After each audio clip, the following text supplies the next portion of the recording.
Chapter 21, 5 Gemstones. Welcome to the stream, everybody. This chapter is pretty notable because it has like 4 cutscenes that you have to watch before you get into the chapter. Okay, three cutscenes that you have to watch before the chapter. Hello, Spin. Welcome to the stream. Green units are sometimes a pain to keep alive. Sometimes. I would say, like, persistently, green units are more of an obstacle than red units. They are one of the most annoying things in all of Fire Emblem. Over here is a guy who has a Mire Tome that can drop. So similar to what we did in the last chapter with the physics staff, where we didn't want to fight inside of the range of the physics staff because otherwise he would use it to heal his allies, and then we would get fewer physics staff charges at the end. You have to do the same thing with this guy. You want to stay outside of his range at all times, because if he ever hits you with the Mire Tome, not only does he hit you, but number 2, it reduces the number of Mire Tomes that you're going to get from him after you kill him. You want to get all 10 charges if possible, so you need to set up a situation where your character is like here, and then they can jump all the way over here and then kill him in a single turn, or just, I mean, he can't attack at 1-2 range anyway, so they can just stand next to him and fight him. I'm going to highlight all the guys who have Mire Tomes. There's one here, there's one up here. I don't think either of these two have it. Correct. This guy has it, and then the guy up in the corner has it. Yeah. So these are all the Mire Tomes at the start of the chapter. As you can see, they cover pretty much the entire map. On top of that, on turn 2, enemies are going to start spawning from these staircases with Mire Tomes. Here, and then turn 3 here, and then turn 4 here. So you pretty much have to book it across the map. I actually really like this map. It's, I guess, like a guilty pleasure of mine. I know a lot of people hate this map. For me, this is like a logical extension of the Mila tree, or the chapter where Henry joins, where you're kind of surrounded by a lot of enemies who are pretty threatening, and the ambush spawn situation can pretty much instantly force a game over. But the actual goal isn't to stand here for 10 turns and fight all the ambush spawns. The actual goal is to grab as much treasure as possible and reach the other side of the map and kill the boss before you get overwhelmed. And with that in mind, I think it follows a really good formula of taking what we've seen in previous chapters and then just adding like an extra twist to it. If I was going to change one thing about this map, I would make it so that you can actually fight the Mire Tome sorcerers. It really annoys me that you can't actually, there's no possible way to fight them, because there are they're too far away from the wall. You have no weapons that can target them, and you can't bait them over to the wall because they can just shoot you from halfway across the map. I don't think that's very good. I don't think that's very good game design, to have enemies that can target you, but you can't target them, like, ever. Like, there's no possible way to do it. There's a couple enemies like this in Fire Emblem 6 as well. They spawn in weird places that you can't target, and then they just attack you with siege tomes and status staves. Really not a fan of that. I wouldn't even mind, like, ambush spawn siege tome users if they came out of like this, like here. If there's like a staircase here, I wouldn't mind that at all. But it is what it is. Hey Duke Nuka, welcome to the stream. Yeah, I wanted to start early today because I'm going to take a little bit of time figuring out my opener, my starting positions, and all of those things. So I figured you guys might as well get to watch me do that as well. How is Millie doing? She's doing okay. She's not an AI though. Spin says, this is usually the point where you finish all your paralogs and then Galeforce blitz through the whole thing.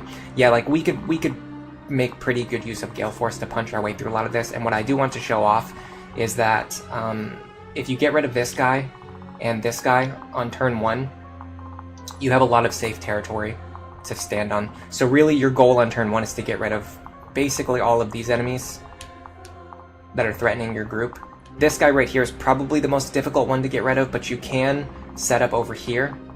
I'll show you. You can set up over here and just kind of like secure this position on turn 1, but if you do that, you end up being pretty far behind. So what I'd like to do is actually have someone bounce over here, like off of either this guy or this guy, and then end up here and kill the guy with the Mire Tome. That will free up a ton of space for us. So for that, we probably want to use... Excuse me, I need some water. We probably want to use someone like either Sumia, Lucina. So let's see. Whoever does it is going to end their turn over here. But we can actually have them... Yeah, we can actually have them kill 1, 2, and then also end their turn here, if we do it correctly. Let me see what position I need to put her in so that she can reach that tile. It looks like this is fine. That also means Cynthia should be able to do it from even one further tile away, because she gets +1 move from Lucina. So we could go like this. We're going to give her +1 move. She's going to move here. She can kill this guy. Then they can go here. They can kill this guy. And then they can bounce up here and kill this guy. I like killing him with Lucina because he has Pavis, so we're going to want to use a bow to kill him. The other problem is we need to open this door and then kill both of these guys. And Lone 2 is our only lock touch unit, which actually reminds me, I want to put some of our door keys into the hands of units, especially utility units. By the way, one thing I like about this map is it had just enough deployment slots that we could also bring Owain with us, which was really cool. Okay, so she's not going to be using this, but she does have high mobility, so I'd like for her to be holding a door key. This is just to take the pressure off of Lone 2 so that he doesn't have to be the only person opening doors. Honestly, I think Lucina or Cynthia could also hold one. Problem is their inventories are kind of full already. How many door keys do we have left? Just one, actually. I'll keep the other one in Crom's inventory because he essentially has extra inventory spaces, so that means Sumia can open a door later if I need her to. So I can have either Noir or Sumia open a door later, or Lone 2. Turn 1, Lone 2 is going to have to open this door. So I need to make sure he can reach that tile. And then I would like to dance for him, if possible, so I want Olivia to be able to reach this tile. She can do it from one space back. Can you still reach him? You can actually from here, okay. Interesting. So this is fine for Sumia. I don't really care that much about these ones. Okay, so I need Lone 2 and Noe to be like kind of in the middle. It doesn't really matter exactly where they go. You need to be in a more forward position. I don't really care what Henry does, but I guess if anyone...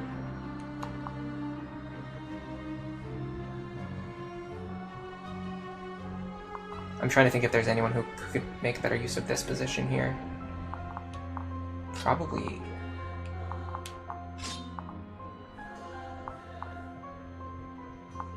I mean, if I put you here, it just gives you more flexibility, but you're only going to this spot anyway, so it doesn't really matter. Yeah, who would benefit from standing here? I guess Owain makes sense. It gives him better rescue coverage. Okay, this should be a fine opener. I don't see any problems with this. There's a big problem on the left-hand side, though, because I have to make sure that I kill all 3 of these enemies, on top of everything else that I need to do this turn. Well, we're going to find out if it's possible. If it's not, we'll try a different opener. Are you ready? Alright, so here's the basis of my plan. We're going to test out our damage ranges to see if we can even guarantee the kills on the enemies that we're trying to kill. So you two are going to pair up. You two are going to pair up.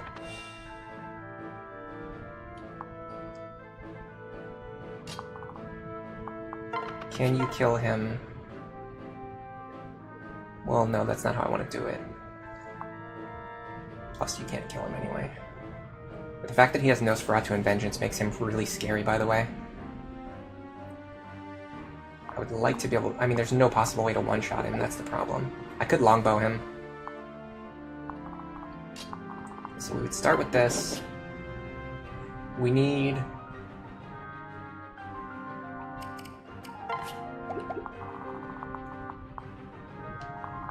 Doesn't really matter who goes first as long as Lucina goes last. And this guy... So we're gonna have possibly all of these enemies left alive. I don't really need to cover every single enemy right now. I can get them later, but okay. So in theory, all of these spaces are going to be threatened, and all of the other spaces are going to be hopefully clean. That makes me feel like we want to get rid of this guy. I don't know how we would accomplish that, but it makes me really want to do so. I can definitely see a possibility where Sumiya can do it, and then we can rescue her back to safety. Especially because she can use magic to get past the fact that he has Pavis. So who out of this group would we want her to get rid of? Probably him.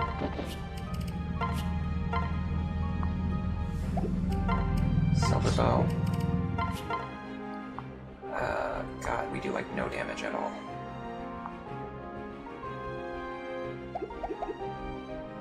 That's a problem. That's a huge problem. Certainly have Henry attack. For basically no damage at all, okay. I mean, ugh. These Swordmasters are rough.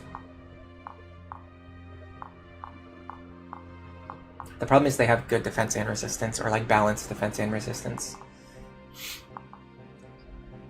Okay.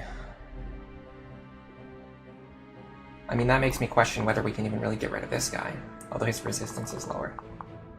Okay, what about this? Tomahawk. It's scary. I mean, not really. We'd have to get like multiple crits and dual strikes, even to make that work. We can take advantage of the fact that he has a Tomahawk, though.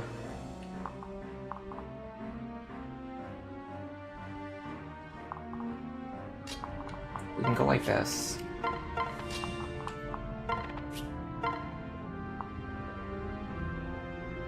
Unbelievable. Do I have anything that's like more accurate? I guess the Flux Tome. Right, let's just start with this. If we don't kill him, we can have someone else clean it up and then use Galeforce. If we do kill him, even better. Okay, so the reason this works is because this guy has a Tomahawk anyway, so we have to fight him anyway. So we have to take damage from him anyway, so if we stand right here, we're standing next to Saria and Robin. That should, yeah, massively accelerate our offense. We can even use a Killer Lance here. If we get a crit right away, and a dual strike, we potentially end him immediately. Nice, so then we don't even take any damage. Then we can bounce over here and kill the guy that I want to kill. Which is you.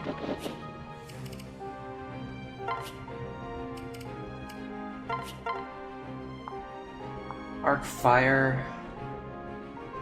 If we don't kill him, we at least weaken him. Okay, we got the kill. Now we can rescue them, but we have to figure out what we're going to do about these two enemies, and then these three enemies. Ideally, I want Lucina and Cynthia to be able to take out these three enemies. This guy's a little bit scary, but he can only hit me for 33 damage, and that's only if he even hits me.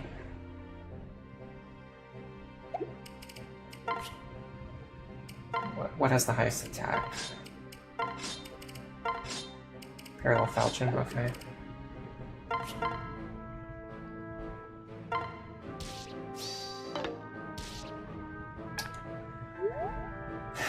It's exactly the one thing that I didn't want to happen. Is to not get a dual strike there. Okay, now we have a million problems to worry about. Because now this guy's still a problem. This feels like a quick reset situation. Like if I was just trying to beat the game, I would just reset over and over again until I got the dual strike on this guy. But I still want to experiment with what we have like available to us right now before I do anything else. Like a crit, a dual strike, an Aether proc, like literally anything would have gotten rid of this guy. But of course, you don't get it when you need it. Okay, so here's the problem that I see. Yeah, this guy has pass. So even if we bust our way through this door, I'm going to show you. I'm going to run out of actions here. So I'm going to open this door. Dance for you. So here's the problem. I have to kill 1, 2, 3 guys, and I have effectively 2 attacks remaining. So I don't see how this is going to work. I almost feel like we have to leave this guy on the table for 1 turn.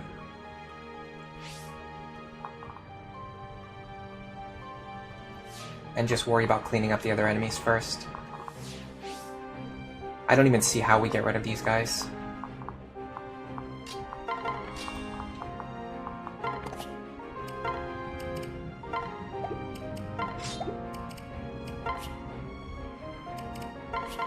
Yeah, like we deal no damage and we don't even double them.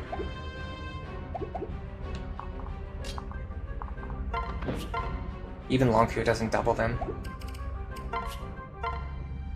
Even Noe with a Longku pair-up doesn't double them, okay. Yeah, I don't see how this works. I'm pretty sure even with a dual strike... Okay, with a dual strike we do get that kill.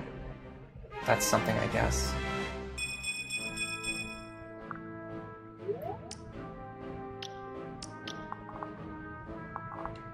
If we had gotten this dual strike,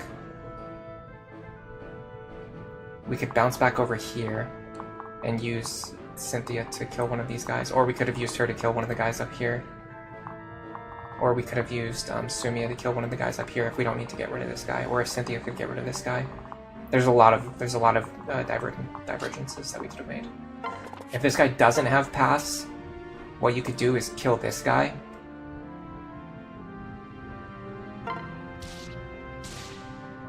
Like that. And then you're body blocking him, but we're not body blocking him because he has pass. I need to switch Lisa and Henry's positions. There's no reason for her to be further back. Makes no sense at all. And then Owain would rescue somebody. And then Lisa would either attack or rescue somebody. Okay.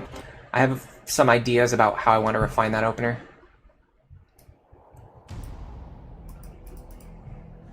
And look, it's right about the time where I would normally start the stream, after figuring out my opener.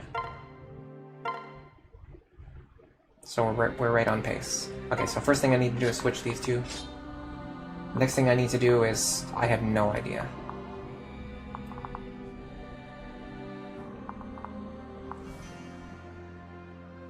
$41. $42. $40. 1, 2, 4. 1, 2, 3, 4. I think with a speed tonic, Longku can double these guys. These sword masters, which is pretty important.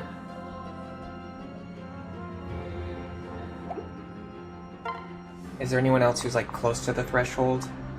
Not really. Most of the other ones are just like too far away that they just can't double no matter what.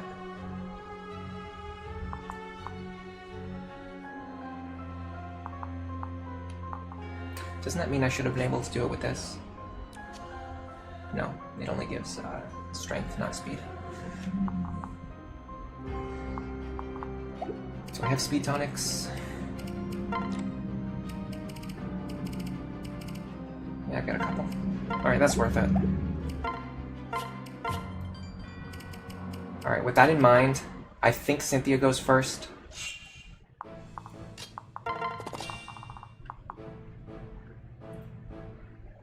Perfect. Hold on a second.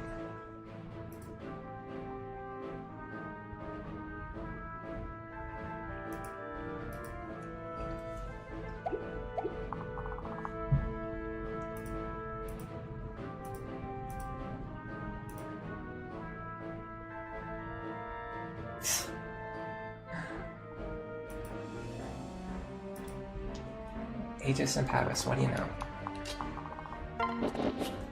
Okay, if he has both Aegis and Pavis,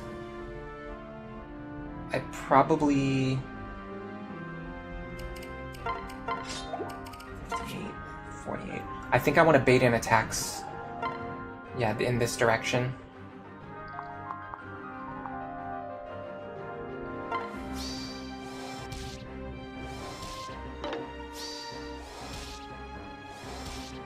There you go. Because the dual strike from Cynthia hits a lot harder. Now what about this guy? Maybe Cynthia can get rid of him. And then Lucina here. Worst skill combination ever. Yeah, it's so annoying. It's so annoying. There's no way to play around it. So if we go like this, parallel falchion here, javelin here. This is another like kind of dubious one. We need to get a little bit lucky here. That is the luck that we needed. That's the luck that we kind of probably should have gotten last time. Now the question is, do we actually need to take out this guy, or is it better to bounce back and kill one of these guys? So let's wait and see on that front. I do think getting rid of this guy is going to be important, because we're gonna have units that are going to be like near this door, and we just don't want them to get attacked by this guy. So let's do this pair up next, and we'll also do this pair up here. We'll do what we did last time. So go here, silver sword. We want to get rid of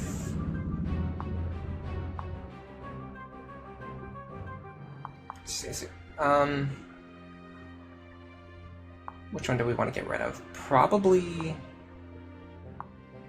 this guy, because it's more accurate. Yeah. Hello Alpha C, welcome to the stream. How's the run going? We're basically just getting started. I started the stream a little bit early, but it was just me figuring out my opening moves, which is what I normally do right before the stream. So I figured I would just stream that part in case anybody wanted to see it. Alright, so now we've got a high crit chance.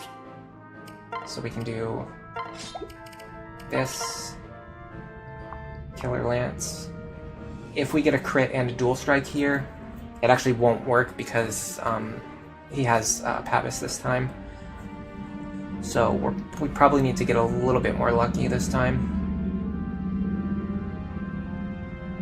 Well, with that in mind, maybe it's better to focus on an enemy that we know we can get rid of, and then have Lucina take out this guy. Because I'm pretty sure Lucina can take him, right? But then again, we're just running out of actions over here, and this guy has pass again. Of course he does. Of course he does. Okay, what about Long Q taking care of this guy then? Long Q takes care of him. Sumia takes care of him. I can foresee that working. Luna Astra's a little bit scary. I don't think either one kills us though. Astra maybe. Astra should deal 50 damage. Luna's gonna deal less than that.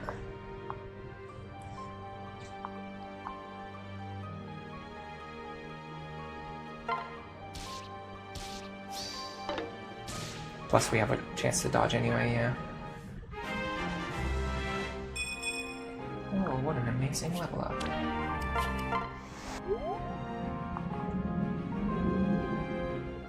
Okay, we need Long Q to open this door, that's just like a fact of life, so we might as well just do that. Then we need to dance for him, I think, because he's one of our best fighters. Okay, so now we have 3 enemies to get rid of, and we have at least 3 good attackers, if not more. Now I feel a lot better about what's happening.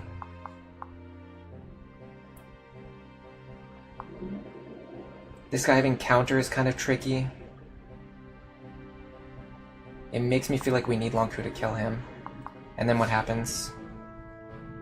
This guy becomes a problem. Especially because he can actually target Olivia. Is there anyone that we have that can take care of this guy?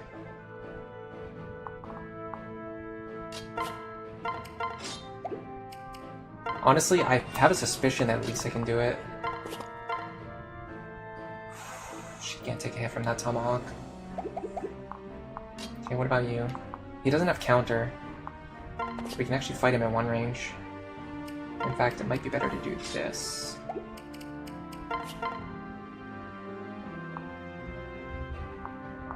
Killer Axe here.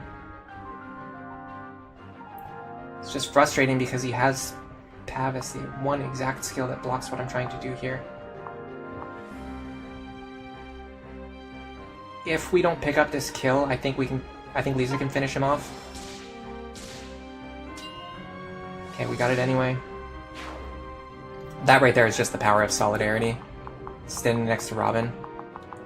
Just beautiful. Beautiful gameplay. Alright, so now we should be able to take care of this guy.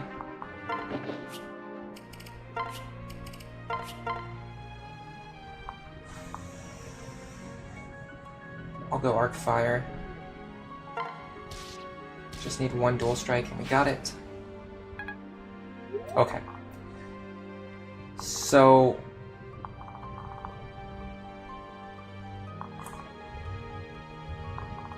I mean, if we leave this guy alive, what is he going to do?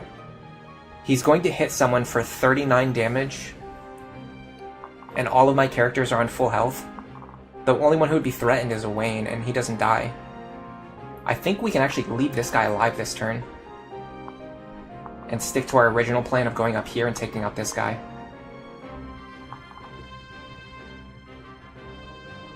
It sounds crazy, but I think it works. We might even be able to set up an enemy phase against this guy, although that's probably not going to be true because he has counter. If he didn't have counter, we could maybe wait and make it work. Like seriously, like what is the worst thing that happens if I keep this guy alive? Nothing. He hits someone for non-lethal damage. And then, granted, I have to keep them alive next turn. When the guys with the Mire Tome spawn up here, but either way, he's probably going to target Owain. I have to imagine he's going to target Owain.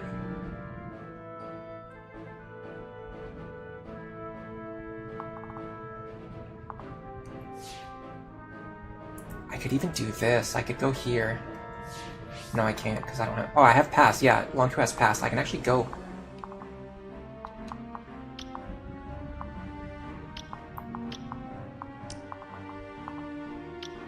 I can actually stand here. Fight this guy.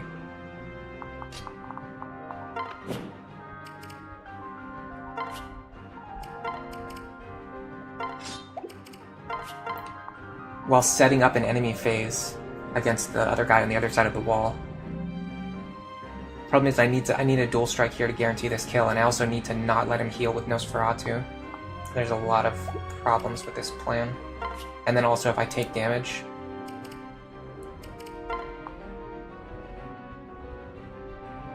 I mean, I can't guarantee this kill either way. So I might as well just go for it. Hello, Poochivert. Welcome to the stream. How are you doing today? Got the crit. Okay, so we should only fight... Although it's kind of weird that this assassin reaches... He doesn't have a longbow or anything, does he? Oh, he's gonna run over here! He's gonna target me through this wall. Aha. I see. Nothing else should be targeting that square, right? Oh, crap, this guy has Nosferatu. I missed that. But I mean, he should always target Owain. Or Olivia. I feel like he always targets Owain or Olivia. I could be wrong, but... I guess we'll find out right now. If he didn't have Aegis, we could probably have Lisa kill him. But that's not a plan. That's not an option anymore either. The other option is to kill here. Cynthia comes back here and kills this guy. I don't like that plan though. I much prefer her to be up here. Excuse me. I have to be careful because there's something that's targeting this square, and I think it's this guy. Yeah, it's this guy. If I stand here, I can't guarantee the kill. Just have to take another risk. Okay, we got it. Okay. So...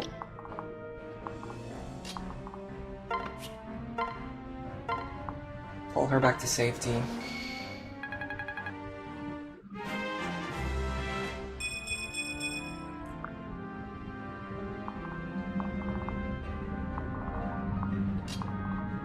I don't really care what you do. And then I'm actually going to... it's probably not worth a rescue staff. Yeah, I don't think it's worth a rescue staff. I'm going to do this. I'm going to rally resistance right here to hopefully get him to attack Henry, because then I can pair up Henry next turn. There you go. That's exactly what I wanted. Now Lonk should kill this guy.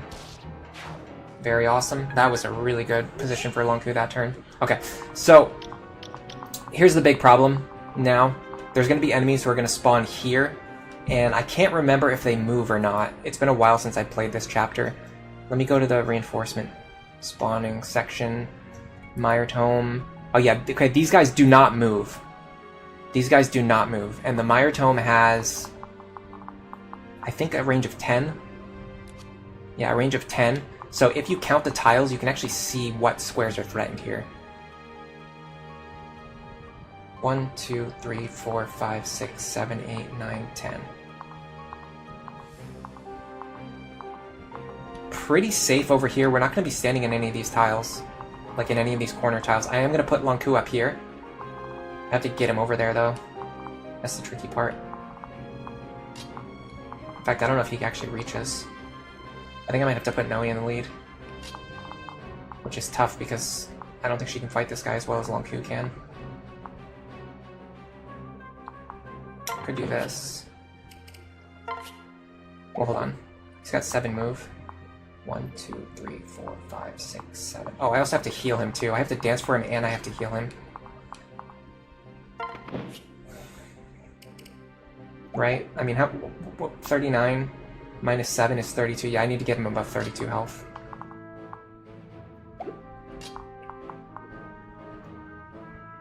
This is actually a little bit complicated.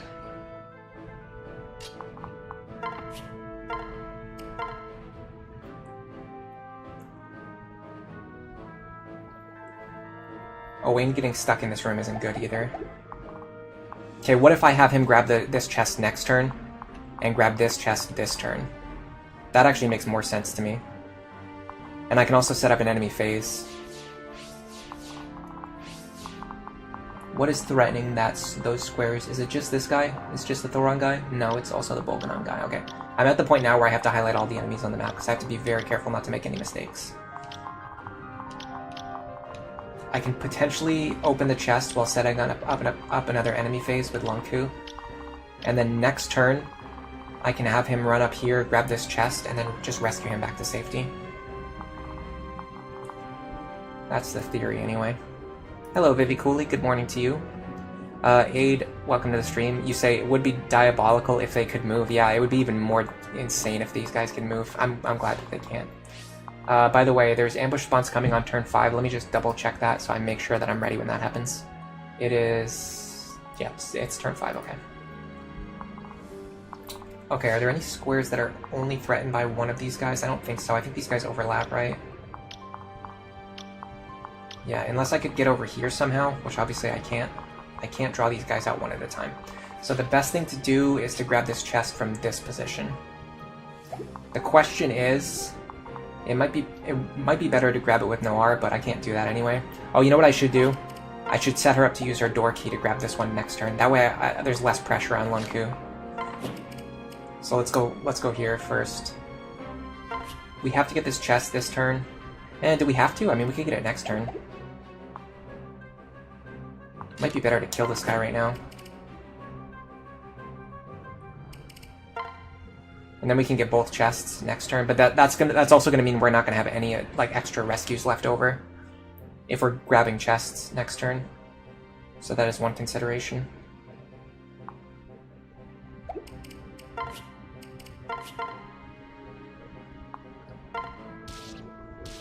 I think it's fine though. So next turn I'm gonna grab this chest and then I'm gonna rescue Lonku over the wall. He also kind of wants this concoction, so let's give it to him. Alright, this guy is kind of a big problem for me. I'd like to bounce all the way over to this corridor if I could, but that just seems so unlikely.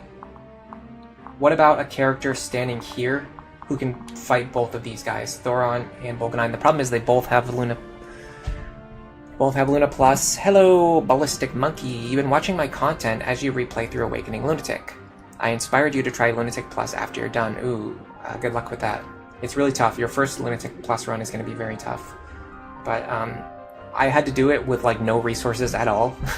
Like every single time, like every time I went looking for information or guides or help on how to beat the chapters, the only information I could find is just people saying like, it's not playable, it's unplayable, it's not balanced, it's not fun, it's a trash game mode. The only way to win is just by spamming end turn with a enemy face sweeper. So I had to like solve everything myself. So at least now, if you're going to attempt it, there are some actual resources out there that give you like useful information, other than just saying the game mode sucks and it's unplayable. Alright, these guys are going to have 49 plus 51 damage. This is what actual Lunatic Plus gameplay looks like, by the way. It's just busting out your calculator. Alright, so if I stand right here, I only have to fight these two guys. And they deal 100 damage. I feel like Saria can take that. I'm pretty sure she takes that. She reduces it by... Well, first of all, she has Tome Breaker. And neither one of them has Hawkeye. What is their hit? 137 at most. Her avoid is 81 plus 50. Yeah, she just dodges these. She has 131 avoid against these guys. They literally cannot hit her. So, I guess that solves that problem.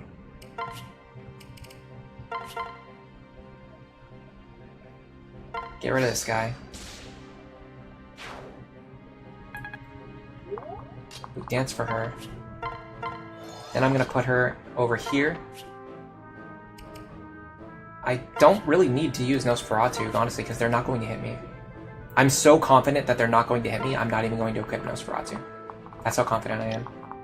Okay, now I believe the only guys threatening Lonku are these two guys, which I'm going to get rid of anyway.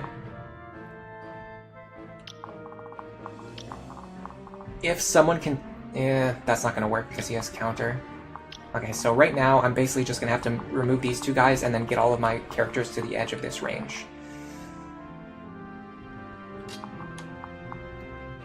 So let's start with this.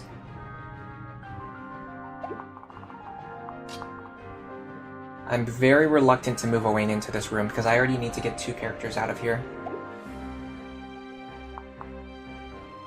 I think it makes a lot more sense to use a physics staff, honestly. Alright, so let's do what we have to do first.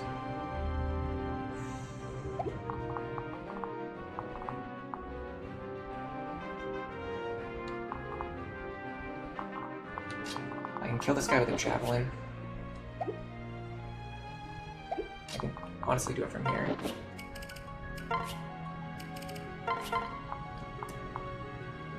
I'm a little worried because if I don't get the kill, so let me stand here and do it. Because I don't need to waste rescue stabs on this. Yeah, like if we failed to get that kill, it wouldn't have been a big deal because then Sumi would just be standing in a safe position anyway. But now even better. Okay, so I want to use a bow against him, so that would be Lucina. So we're gonna go here.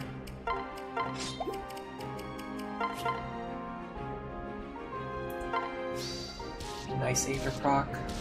Okay, that's fine. We have characters who can heal off that damage. Okay, so what I'd like to do now is position my characters for advancement next turn, which I can actually push them as far as here. We don't want to fight this guy, but we don't really mind getting shot with this Mire Tome.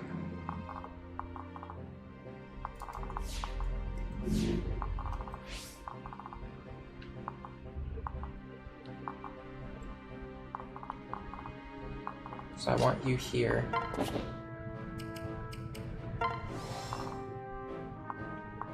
You can stand here. Heal her back to full. Henry here. Owain here. I guess this is fine.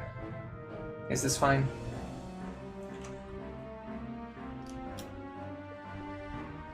It's actually not fine. Is there any way for me to heal him for more? I don't see a way to do so. Okay, here's my concern. Okay, Henry's not threatened. If Henry was still in range of an enemy, he would be at risk of dying here. But I don't think the enemy can reach him, so this should be fine. Next turn, I'm just going to pair him up with Lisa to get him out of the way. Okay, these two can move down here. And then you two can go right here. Okay, I don't see any problems with this strategy. If there are, we're going to find out. Tome Breaker. And then we should get another Tome Breaker here. Having Saria do this on this turn is going to make it so much easier to move into the center on turn 3. Because now we don't have to worry about killing 1, 2, 3, 4 enemies, plus the 5th one that Longku killed. Instead of killing 5 enemies to open up this room, we only have to kill these 2 enemies to make this room safe. And we could even start now, because we got a headway on this room, we can start pushing potentially even further, like down to this room or this room or this room. We have a lot of options. Problem is, this guy's still an issue. These chests are just gonna be non-stop issues. These characters I forgot were actually supposed to be over here to get this chest. That was a huge misplay. I can set them up to get it next turn. What's her movement? 8. I can put her on this staircase.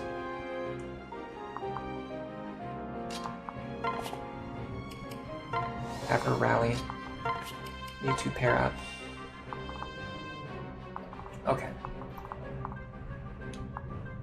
So we need to use rescue stabs now to bring these 2 characters over the wall.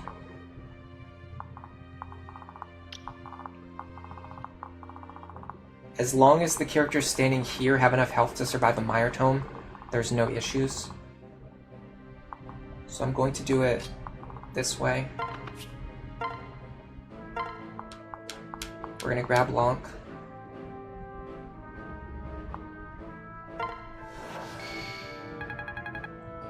And we can potentially use him to either fight over this wall, although that's pretty risky because there's multiple guys with bows plus the Mire Tome, or we can use him to get this guy out of the way. And if we get this guy out of the way, then that opens up a path to reach this guy. Although getting this guy out of the way is also going to be pretty tough. But because I have pass, I can actually run over here. This tile is actually completely safe. So I can run here.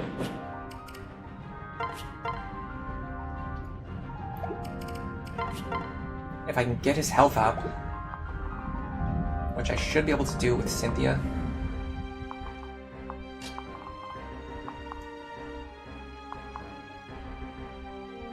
This guy in particular is very obnoxious.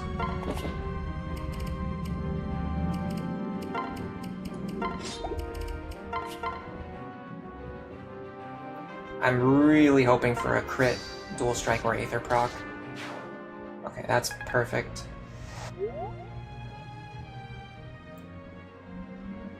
I'm very strongly considering actually using her to rescue, because I could rescue Saria into this position, where she can enemy phase this guy.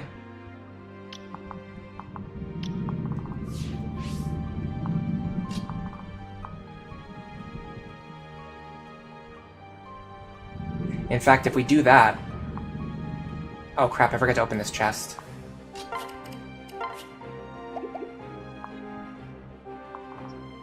Huge misplay. I should have opened the chest before I rescued him.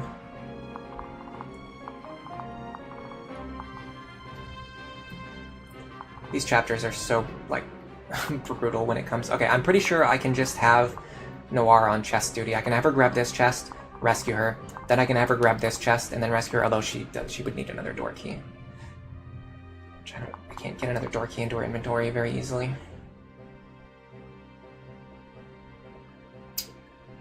Is anyone holding the master key? Because I know an enemy dropped one. Seems like no. Okay, I really screwed up with regards to this chest. I need to send Longku back, but I also need to send him forward. I can't do both of those things. Ugh.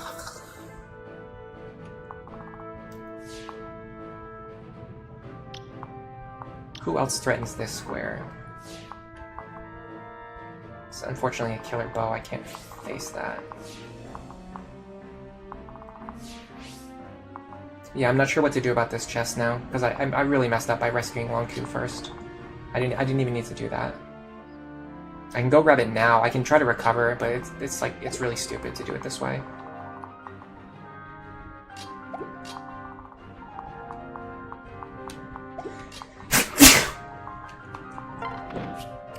This is like really bad. If we have to redo the map, it's going to be 100% because of this turn. I have to get this now. It's not even that valuable either, it's just worth some money. Like some money. Not a lot of money, just some money. Okay. I'm gonna pair you up. I can still rescue Longku at least. So that's something.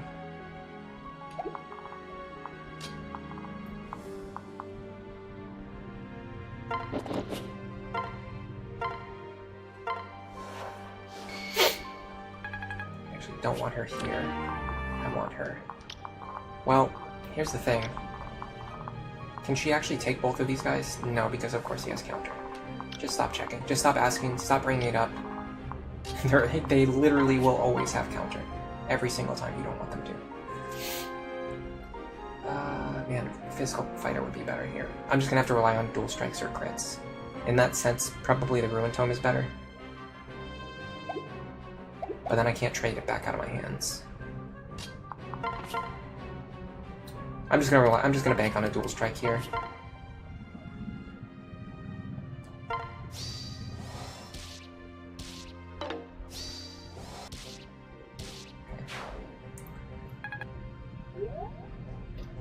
Hello Garrett, hello Snow Warning, welcome to the stream.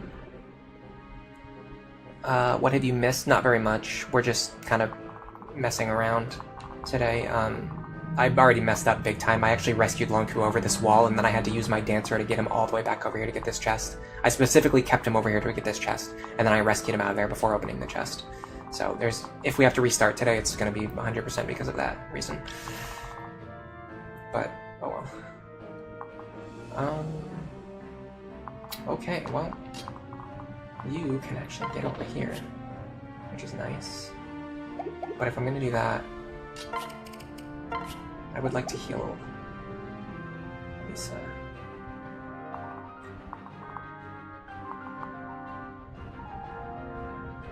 No, I probably just need to rescue Longku. Which I can't even rescue him that far, but I can at least get him back over this wall again. And then I also have to keep in mind the fact that he probably doesn't survive a Mire Tome anymore. It's another misplay on my part. 39 minus 9 is... yeah, he actually dies to this Mire Tome. So we're just banking on him dodging that now. And if not, I'll play much better next time.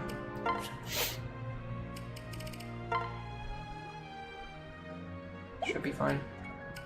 Alright, let's see what happens. Okay, we got the dodge.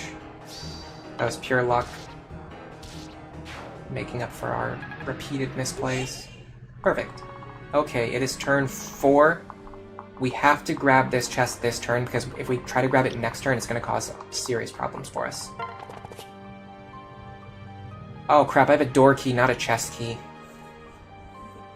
Guys, help me so much. Help me out here.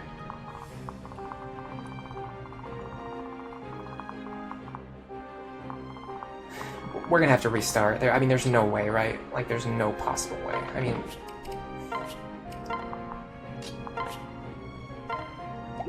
even if...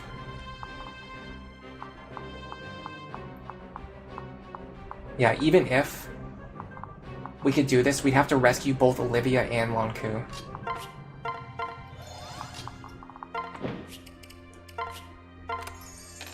We'd have to go like this.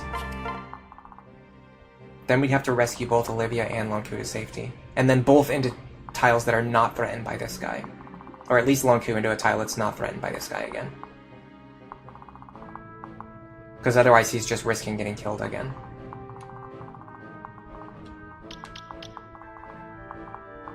Good thing is we can start chipping away at these guys now.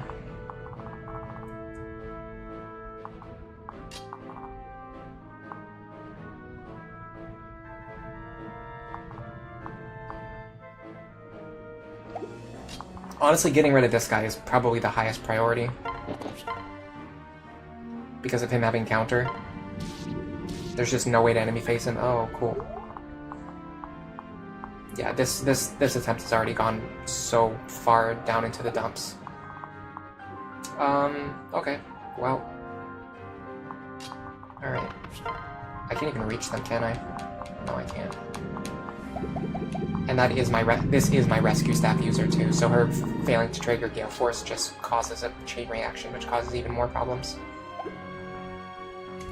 2 enemies have master keys, but you guessed the convoy contains keys anyway. I have a lot of keys in the convoy, but the problem is I just don't have any inventory slots to keep them in my character's hands. And then when I pick up the master keys, I also have been sending those to the convoy.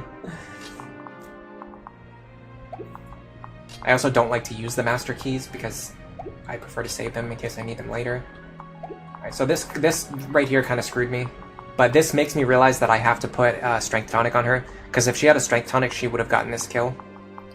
So that's extremely important information. If Cynthia gets a Strength Tonic, she can guaranteed kill these guys, even without Aether or Dual Strikes or crits.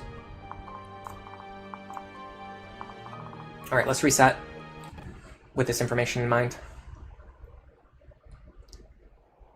And we'll try to make this the actual, like, good attempt. This should be like a real attempt now. Definitely gonna do this before I forget. Strength Tonic. Here. Was there anything else? Yes, we didn't want door keys, we actually wanted chest keys. That was just a mistake. I'm thinking of putting chest keys into other characters' inventories, because I'm seeing it's extremely useful to do so. But who else would really like be able to just be out of position and not doing anything other than just opening a chest? Henry, I guess, technically. I could have him open that first door. That saves a dance.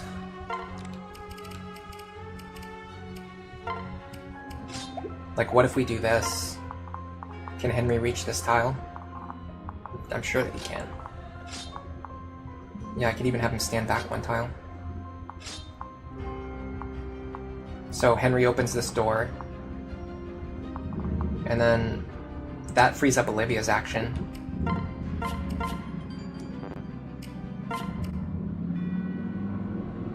Hello, Olerin. Welcome to the stream. How are you doing today? Alright. Before I go any further, I'm going to take a quick break, and then we'll get our first real attempt started. I'm going to refill my water. I recommend you guys do the same. It's very good for you. Go get some water and drink it. I'll be right back.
Alright, I'm back. Olerin says, you're doing very good. You usually don't show up to the streams this early. I guess that's true. I guess that is true. I don't know if today's going to be a long stream or a short stream. I haven't decided yet. Garrett, anytime someone says they're going to try Lunatic Plus, you always tell them good luck. It gets fun after a while. Yeah, there's like a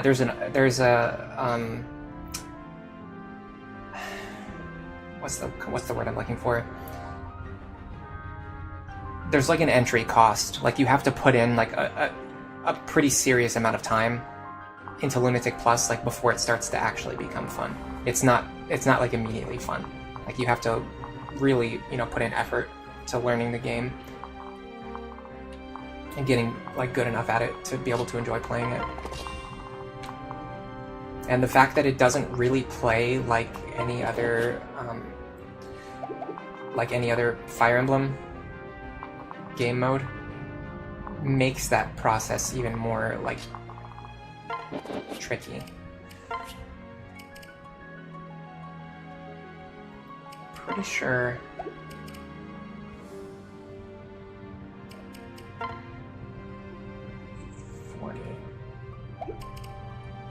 or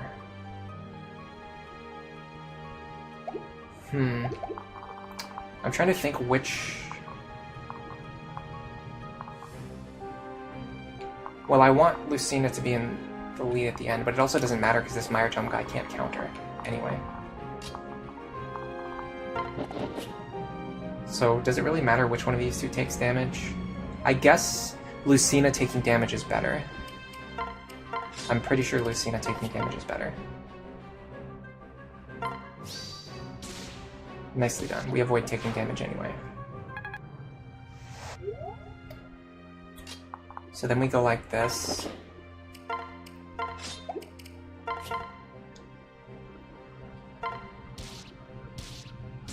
Very nice. Now we just need to get rid of one more.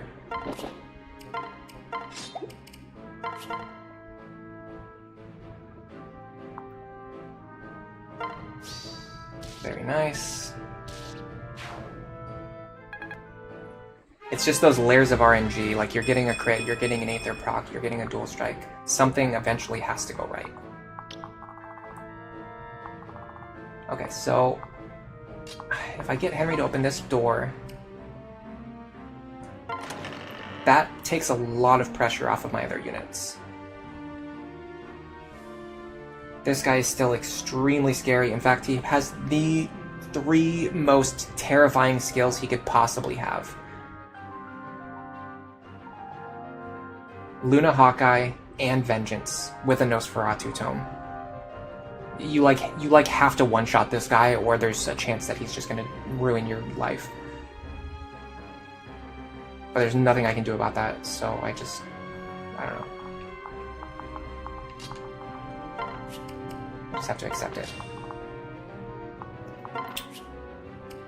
Silver Sword here. Flux Tome, we're gonna send it into one of these guys. This guy right here will be most difficult to get rid of without a tome, so I'll use the tome on him.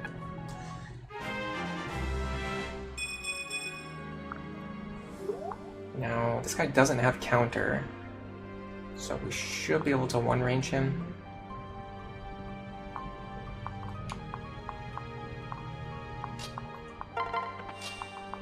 I'm actually not 100% sure which one of these is better to kill.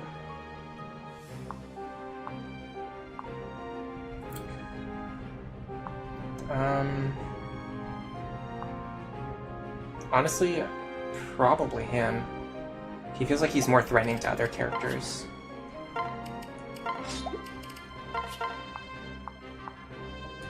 And with the Killer Lance, we can potentially mitigate any problems that he could potentially cause. We got pretty unlucky there, but we still got enough, just enough left to get the kill. Ash, you might be in the minority, but you actually like Fog of War in all of the games that it appeared in, especially Blind. It makes it more immersive, even if it is annoying. I definitely see that argument. It's just, for me personally, it's just like the most unfun thing that's ever existed. But like I understand that some people do like it, and in fact I was kind of surprised by how many people actually like said that they liked it.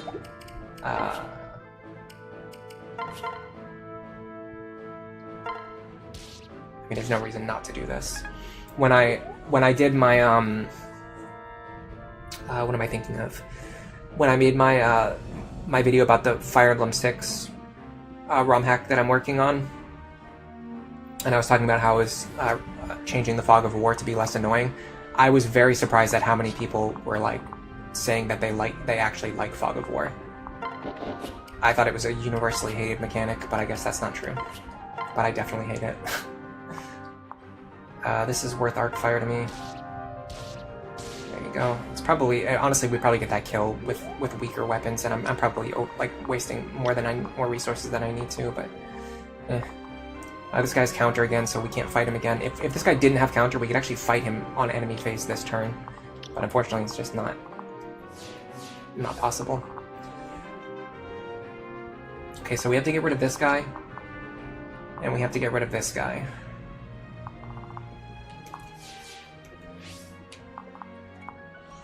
And unfortunately, Olivia is in a really stupid position.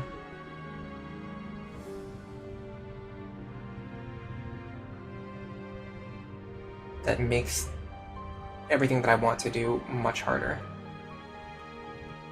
I almost feel like I have to waste a rescue staff on her.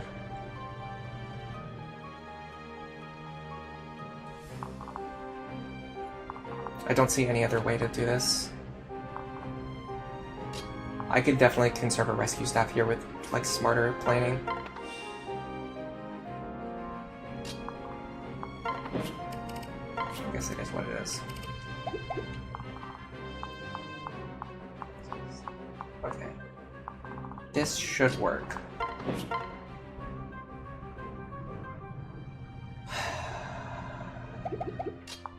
A javelin. Hand axe, anything? Like, anything? Do I have, like, one thing that goes in my favor?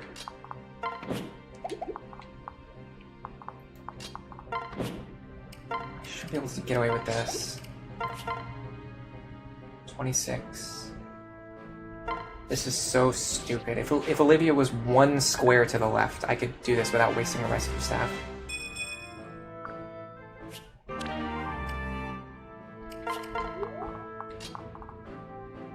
I can't even rescue her to, like, a good position either. Like, I have to rescue... Oh my god, this whole thing is disgusting. Just do it. I don't care anymore.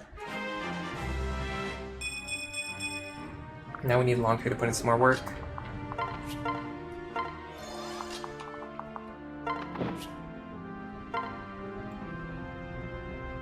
I think last time we actually had him end his turn, like, over here. Or over here. We're not going to be... Unfortunately, we're not going to be able to do that again this time. I'll see if there's anything we can do with him. Like, maybe this guy. No, his range overlaps with him. So the only way we could do it is if we could get him over here, but we can't do that because he's too far away this time. Alright, so we basically screwed up our opener this time, but I don't know. Yeah, this is going to be disgusting. I don't see any possible way we actually get rid of this guy safely with him having Luna, Hawkeye, Nosferatu, Vantage. Sorry, not Vantage, but Vengeance. Okay, the crit was probably our one out, and we got it, so that's nice, I guess. And then we have to rescue Sumia into a weird position, too. Okay, so the Henry opener has merit, but we just positioned everyone else wrong. Like, everyone other than Henry got moved into a bad position that screwed up everything. Okay, so the problem now is that we didn't get rid of this guy that we were supposed to get rid of last turn. Which means if we do the same thing with Saria, she has to be able to fight all three of these guys now instead of just two of them.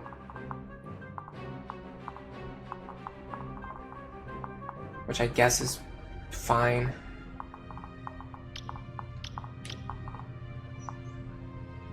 This guy's counter, what do you know?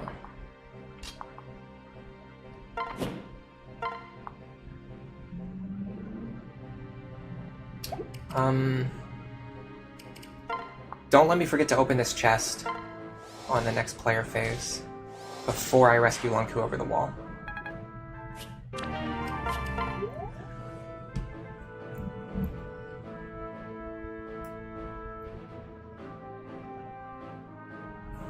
using a longbow on the sorcerer would be the best bet. The problem is my only longbow user is Crom, and he has to be in the rear position behind Sumiya every turn. Fog of War can be fun if the enemies don't walk up and nuke your units. I just don't like it. It just slows down gameplay in a way that's not fun to me.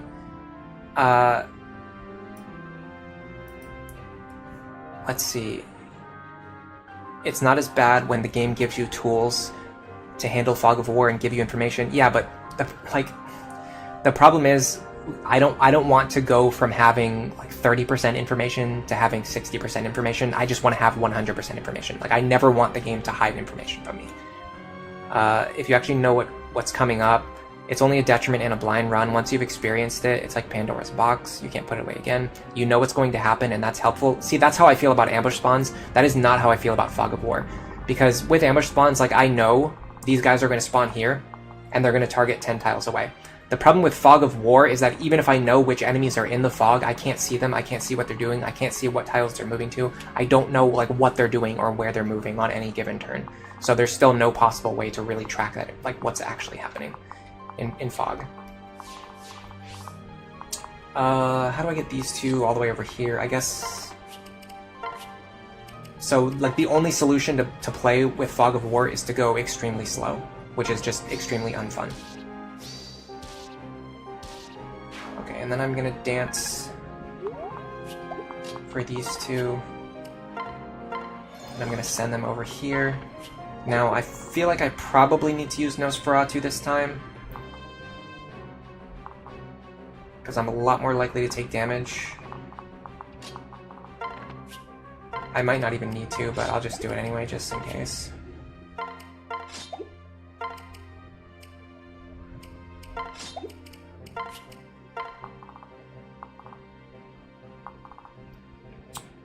Okay.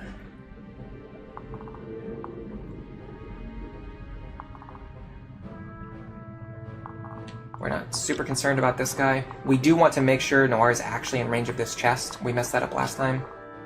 But we can have her stand here.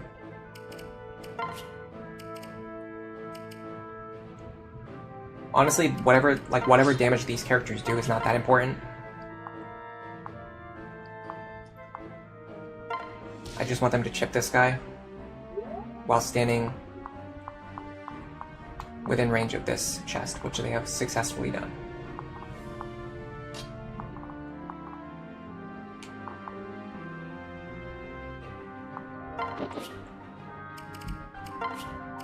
Yeah, unfortunately my longbow access is not very good.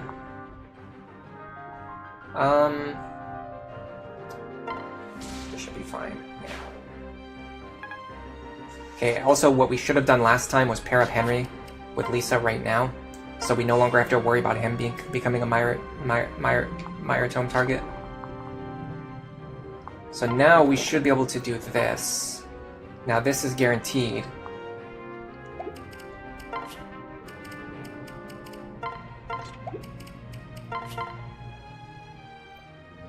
Because of the damage that Noir put onto this guy. Perfect. Okay.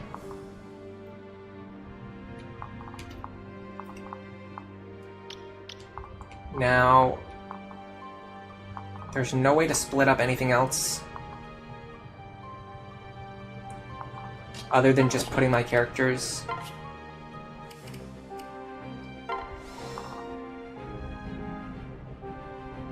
I could have healed Henry before pairing them up, but it's not that big of a deal. I'm thinking of rescuing Wayne, but nah, it's probably not worth it.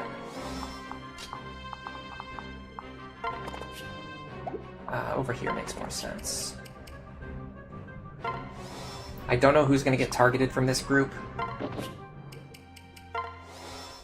We're gonna find out very soon. It was Noir. Okay, that's fine. Yeah. Okay, Nosferatu Tome pays off. Even just for that one heal, that's important. Just to keep her on full health. That really sucks, because now we... my god!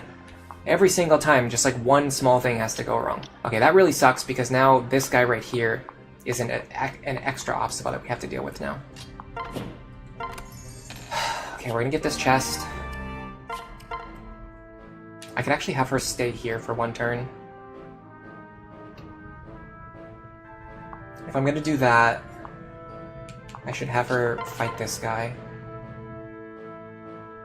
I'm not even gonna waste Nosferatu on this.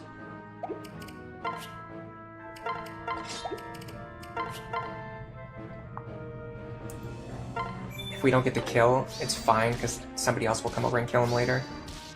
Like one of my Galeforce users can just walk over and kill him. Okay, so, and I could actually still potentially rescue her into the spot where I want her to be anyway, so that she can fight this guy. Like I could have a rescue staff user stand here and pull Saria over the wall. That's a possibility. The other possibility would be Long Ku. Yeah, Long Ku might even be better, because then next turn I could have him run over and grab this chest. Alright, you are for sure going to go here. The question is, can you take 2 Mire Tomes? Probably not.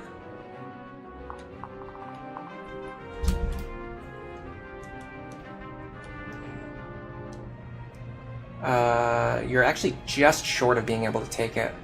This is a point where like a res tonic would have been immensely helpful. I can actually rally res for her. But the problem is I have to use rescue staffs with those characters. Maybe I can rally res and then dance. Because then I can just leave her here this turn. But I mean, that just... I don't think that really solves the fundamental problem, which is that I just have to pull her back over next turn anyway. So yeah, I don't see how it fixes the problem. Alright. I think we concluded that she gets this kill. Like this. Even without the dual strike, she still gets that kill because of the strength tonic we gave her. Next, I want Lucina to get rid of probably this guy. Because he has Pavis, so I'd like to use a bow. Problem is, he actually... It's quite dangerous to Lucina. You know what, I'm not gonna mess around. I'm just gonna have Lucina get this guy. He has Vantage Vengeance. Perfect. Okay, sure.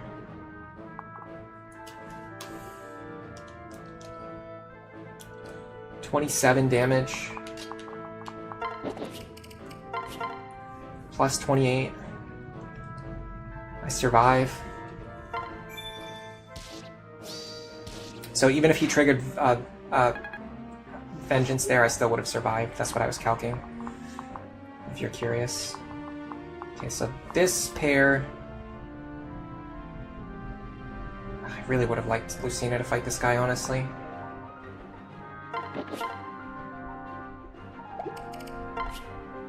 I'm just gonna have to bank on Crom killing this guy, really.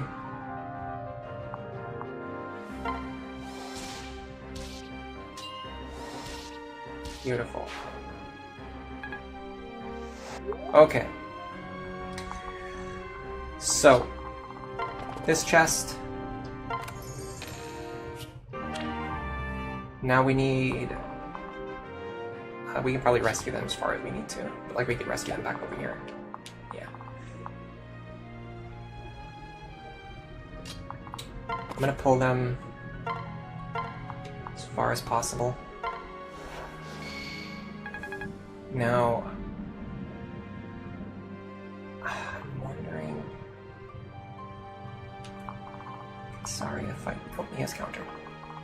Stop checking.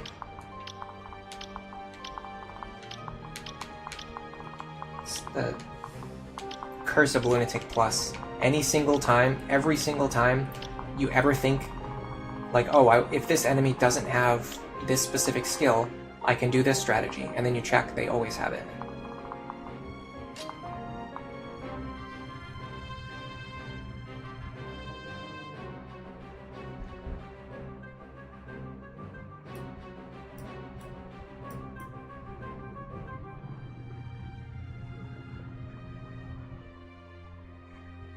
I'm just getting caught up on chat.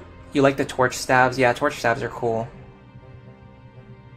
You're an old school gamer, you would bust out a notepad and draw scribbles if it tells you where the fog of war foes are, but now you feel really old. But the problem is you can't see them, like you literally cannot see them, so they can move, like this guy for example has 6 movement, right? he could move here, here, or here, and you have no way of knowing which of these 3 squares he's in. Whereas with ambush spawns, you always know he's going to come from this square. So you literally always know exactly where he's going to come from. Whereas this guy, if you're playing in Fog of War, if he moves here, here, or here, there's no possible way to know which tile he's in. That's what I don't like about Fog of War. It takes random enemy movement, which is honestly one of the most annoying things about Fire Emblem, and makes it like a million times worse. Okay, this is a good time to use a physics staff, actually. And possibly reposition if I can.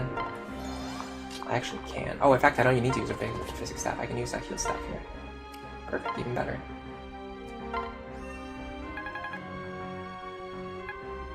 And now, Owain's just gonna have to chill out. I can actually rally res, which is kind of funny. And then, if I rescue Saria over here, she should appear in the square to the south of me, which is just in range of the archer that I want her to fight on enemy face. And who has not acted? Just Sumia, okay. Sumia makes the most sense to just send her over here.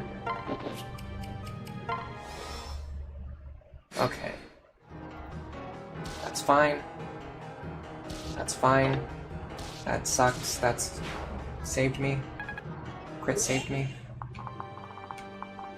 Crit is like the ultimate bailout mechanic in Awakening. You're basically contesting with the fact that the enemies have like unstoppable BS, and you always have like a small chance to get lucky and counteract it. Okay, if I can get Lonku over to this chest this turn, I can actually just leave him there, because he can take a single shot, like a Mire Tome from this guy right here. The guy who spawns here will be able to hit him, but he can take 1 Mire Tome. So if I can just rescue him over the wall, which I think I can do with Owain. Problem is, yeah, the problem is Owain, I need to heal him back up as well. Or dance him to safety. If Lonku is here, 1, 2, 3, 4, 5, 6, 7, 8. He actually can't reach this chest. So that's not the play. Alright, let me focus on the enemies first. I gotta get rid of this guy, which I can now do, because of the strength tonic, I can do that like this. This is now guaranteed instead of being a risk.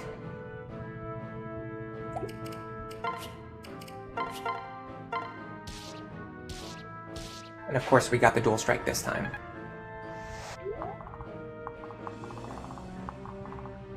This guy right here is like the biggest problem on the whole map, because he has like huge Mire Tome coverage, and there's no way to actually get to him and get rid of him until way later, like until after he stops being a problem.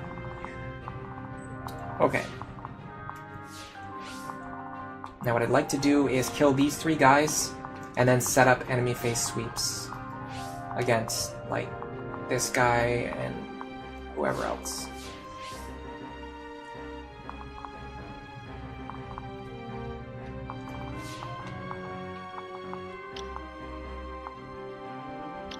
I go here with Saria.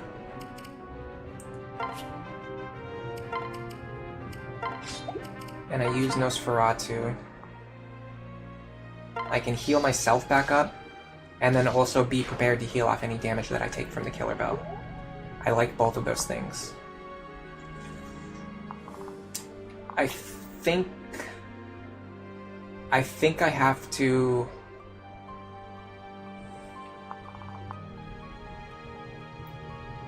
I wish he had a healing item in his inventory. That would have been smart. We can do another one of these right here, where like these characters' actions don't really matter, they're just setting up potential Galeforce kills.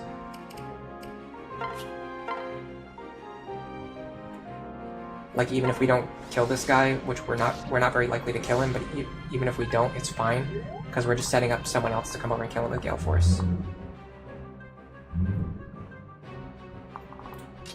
I need probably Lucina to kill this guy. It's not guaranteed, even with the silver bow. Okay, it might be better to use Sumia then, because not only does she deals good damage, but Chrom is also more likely to land dual strikes. But his dual strikes don't really do that much damage. I could Brave Bow it. I don't know if it's worth doing that. The other problem is whoever fails to get this kill is actually leaving themselves in a threatened range. So, what if I do it this way? Now, if I fail to get the kill, which I didn't do, but if I had failed to get the kill, it wouldn't matter because Lucina would just be standing in range of this enemy that she would want to fight anyway. So I think that's okay. This guy doesn't have Vantage, so I'm just going to rush in and hit him. This deals 8 damage, so that's fine.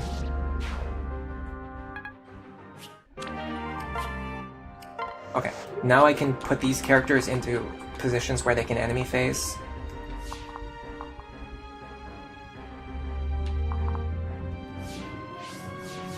Possibly a Tomahawk and a Killer Bow. That's extremely dubious. Neither one has Luna. That's the one thing that we have working to our advantage. This square right here is very important because you can fight both of these guys.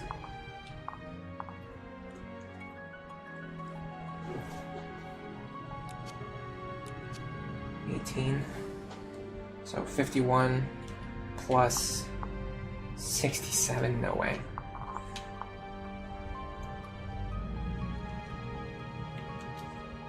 We take 68 damage if we get hit by both of them, which is pretty likely.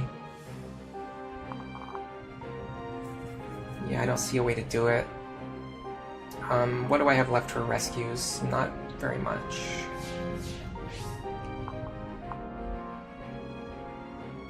Okay, I see what I have to do.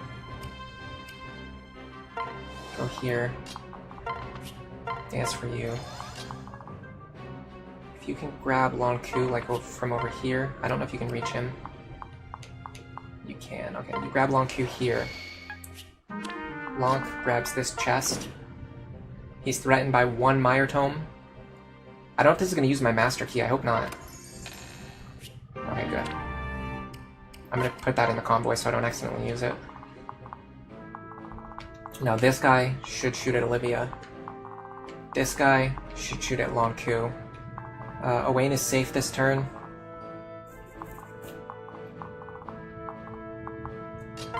How much damage did we calc this at? 118. No way. Nope. Rom takes 70. He definitely can't take it. Okay, nobody can take this, unfortunately.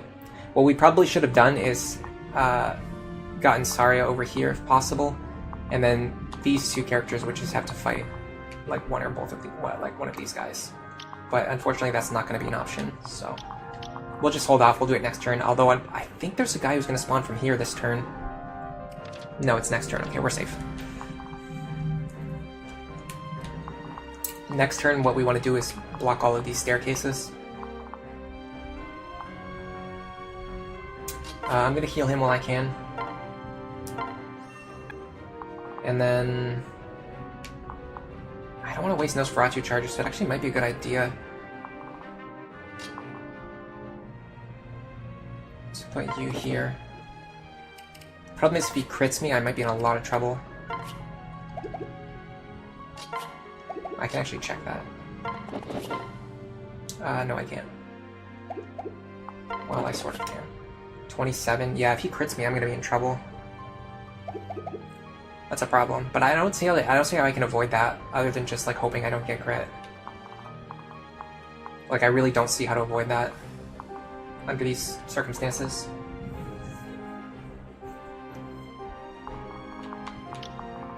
What if Crom goes here and attacks with the longbow?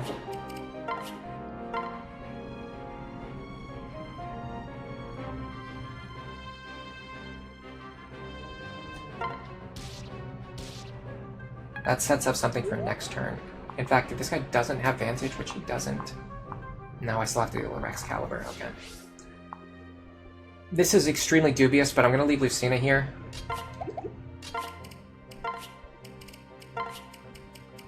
The assassin might go after Saria anyway. Nice dodge.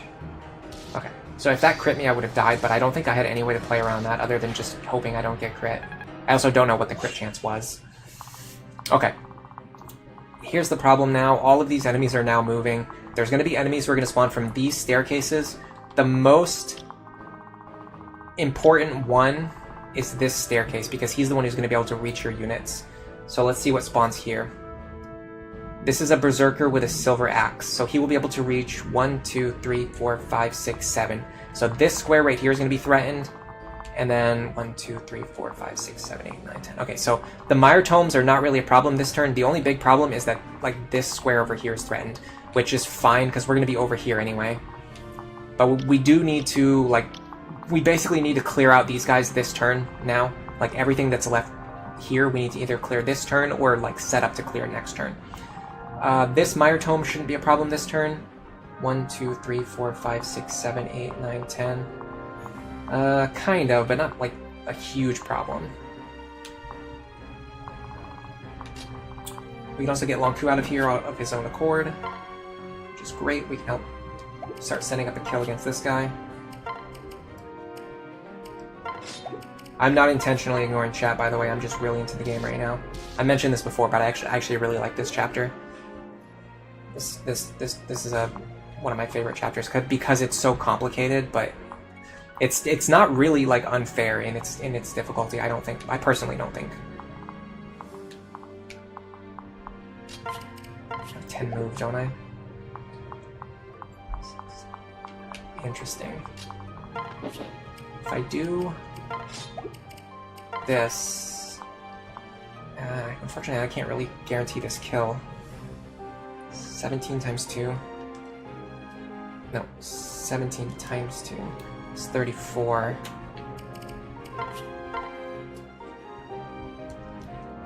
I can only deal 57 damage. This is another case where, like, I should have brought a strength tonic with me. And I don't think she fights this guy safely. No. With the extra damage from Luna, this would kill. Because I want to bounce over here and kill this guy this turn. Well, what if I do it? What if I do the opposite order? What if I do this?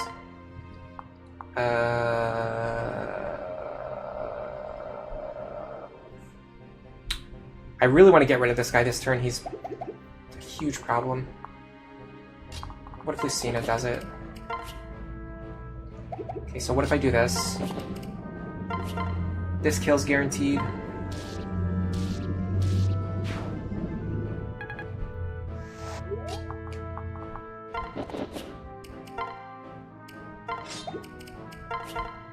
Lucina...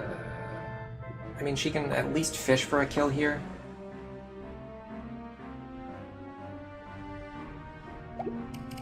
Actually, it might be better to do this. Yeah, okay, hold on a second. It's actually better to do this. Lucina kills this guy, hopefully.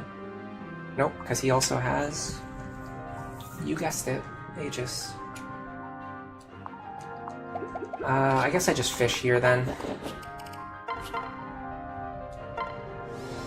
Mostly because there's no downside to missing that kill, and there's only upsides, which we just saw. We just got the upside. This does probably leave Lucina out of Sumi out of position, but actually not really. She can get this guy. If we miss this kill, we can use a rescue staff to reposition. We didn't even need to do that because we got the kill anyway. Okay, we've used all of our Galeforce actions, so now this is just like, we kind of just like reset the map. We used all of our Galeforce actions, now everything you see on the map is exactly what we have available. I would love to get Lonku over here at some point within the next few turns. I think that's the last chest. Yeah, so if we can just get him to open that chest on the last turn, we don't even need to rescue him.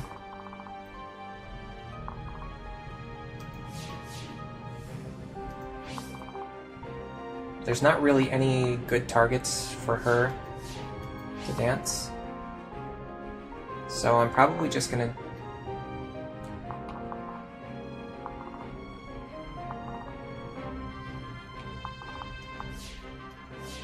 I might just boost Saria's movement by 1 square. Okay, what is threatening all these tiles? What is threatening this tile? It's just a guy with a Mire Tome. Interesting. So characters who end their turn within range of this Mire Tome just need to be able to survive one hit from it and they'll be okay. Which makes this right side look a lot less dangerous. This is the big one, the Rex Caliber. I kind of want to find a way to get rid of this Rex Caliber.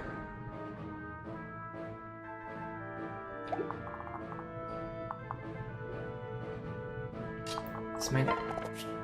Because I think, yeah, he's the only character who threatens over this wall. What if I do it this way? The hand axe allows me to play around Aegis, but unfortunately my attack power is not very high.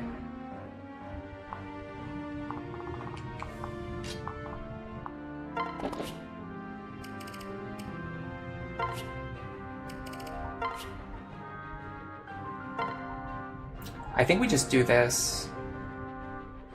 The problem is Vengeance Luna is going to be extremely scary on the counter hit. Especially like if I proc Aether and I drop him down to like 2 HP or something, and then he hits me back with Luna Vengeance. I almost want to longbow him, but the longbow's not going to do that much damage either. So that doesn't really solve the problem. What I really need is a character who can wrap all the way around here and hit him. Well, what if I use Sumi to open this door, and then I attack him in melee range? I mean, that doesn't fix the problem either, because my melee character is not going to be able to one-shot me either. I just don't see any way around this other than, like, using longbow charges, or just, like, praying.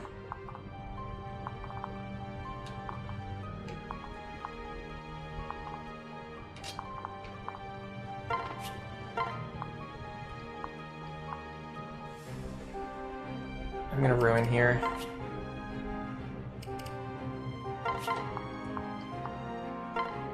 Perfect.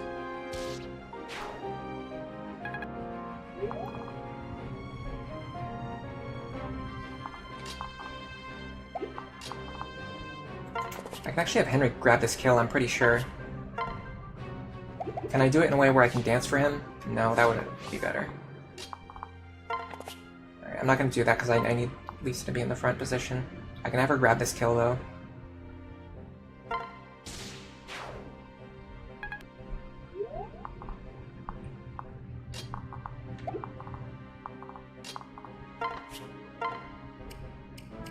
I don't need to waste a rescue staff, so I'm just gonna do this. Dance for you. That's gonna allow me to reposition him for next turn, I guess. That helps in some way. You... Oh, I wish you could get this kill.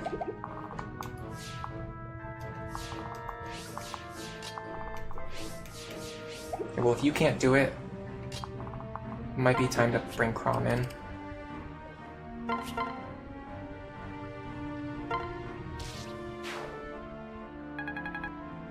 Because then the guy with Vengeance will target him first, so that I'm not threatened by Vengeance damage. The problem is, if I get hit with this Mire Tome and this Rex Caliber, I might be in some serious trouble. What if I put you here? This might bait the Mire Tome out, and I can also rally res. I can also do stuff like this too. Like put these characters over here to potentially bait this guy into attacking them.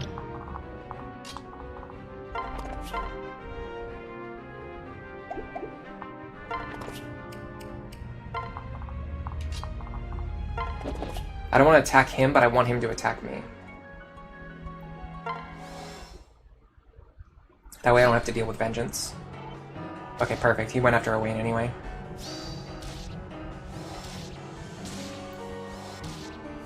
Beautiful. Okay, these guys are problems. And then on this turn,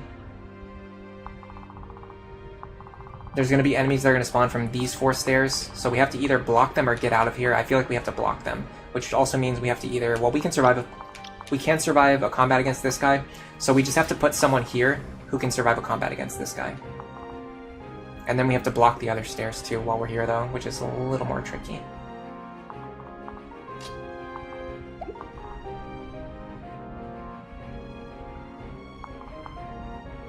Definitely use a Wayne for one of these, but we also have to worry about this. 6, 7, Okay, so he's not threatened. I'm pretty sure we have to do like this. Physic Owain.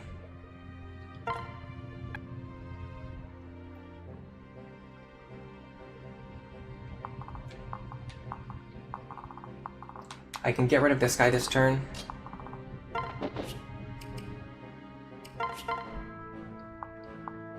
Of course he has counter.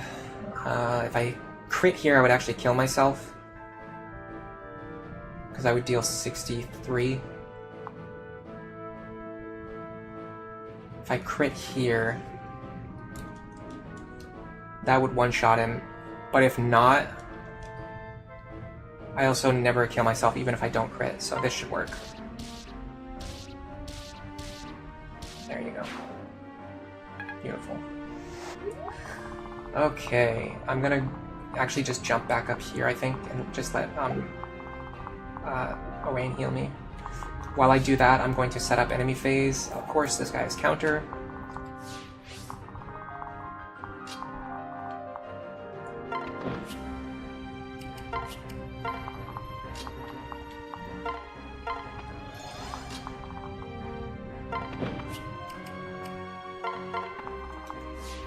We don't want to fight this guy ever on enemy phase.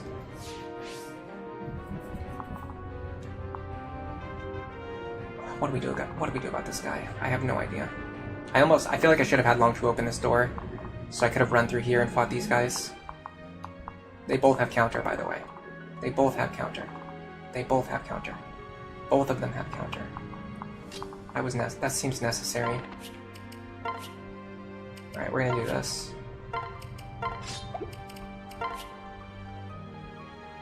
With Axebreaker and a Silver Sword equipped, we should just demolish this guy. And we have to make sure we block this staircase.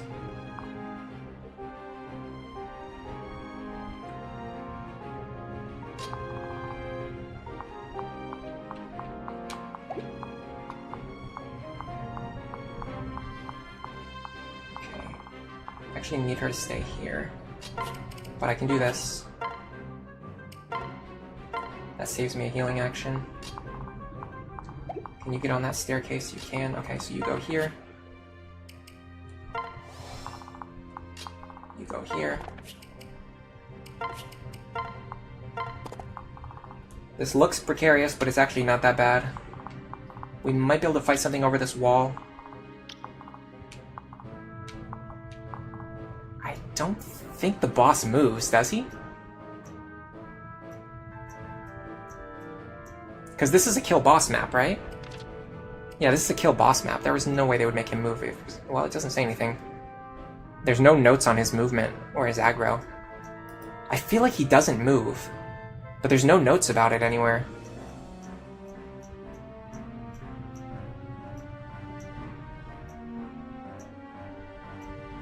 Does anyone know for sure if Algol moves or not? Because if he doesn't move, I could fight these guys. But if he does move, I have problems with that. You know what? Let's not risk anything that we don't need to risk. Just go here.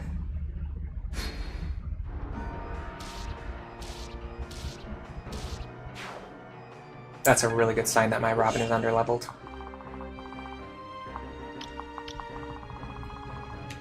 Okay, things are starting to get scary. This turn, the reinforcements are going to come from the stairs that are parallel to the boss. So there's going to be reinforcements coming from these staircases. They are swordmasters and assassins. It doesn't specify what... sorcerers, swordmasters, and assassins. Let's just assume they can all reach 8 tiles away. Although I'm worried the assassins might be able to reach further if they have move +1. I have to check on these assassins. Yeah, they can have move +1, and they can have bows. Okay, so hold on a second. We gotta be very careful. Ruin, Swordmaster, Assassin. Okay, this guy is the most dangerous one because he can target up to 9 tiles away. Because he can spawn with move +1 and a bow. 1, 2, 3, 4, 5, 6, 7, 8, 9. So this tile right here is threatened. Everything along this parallel right here is threatened, which is a problem because, as you can see, everything on the other side of that line is also threatened by the reinforcements that just came. Lonk needs to open this door now. The good thing is we can use this room now as like a staging area. This room is like mostly safe from anything other than like these guys. Like these two sorts.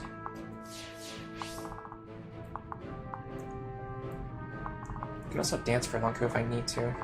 Alright, let's see first if we can get rid of him. Or even him, that might even be better. Yeah, getting rid of him is actually better, I'm pretty sure. The reason I say that is because I have set up so that she always kills with her javelin. Perfect. And then we can fish for a kill here, but we might not need to. I don't like that. I don't like the fact that I don't double him. Let me see if I can do this instead. Javelin. This doesn't feel super likely to connect. Is there anything that's more, like, guaranteed? Unfortunately, this Bolganon probably destroys me, yeah. Because my health is so low. What about this? I just need to clear as many of these enemies as I can. This seems a little more reliable. It's still gonna rely on some kind of proc. I could also dance for Lonku here. I might need to dance for someone else to get them to safety. Like you.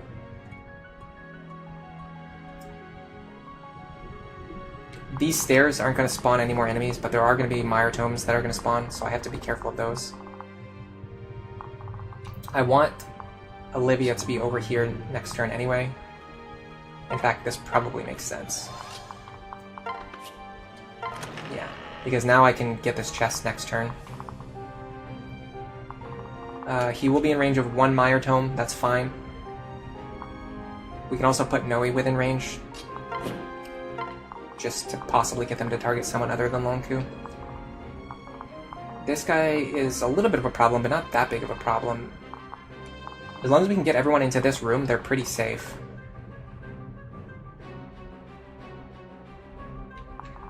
Owain's gonna be the trickiest one. What about these guys? I wonder if I can just have Saria fight everything here.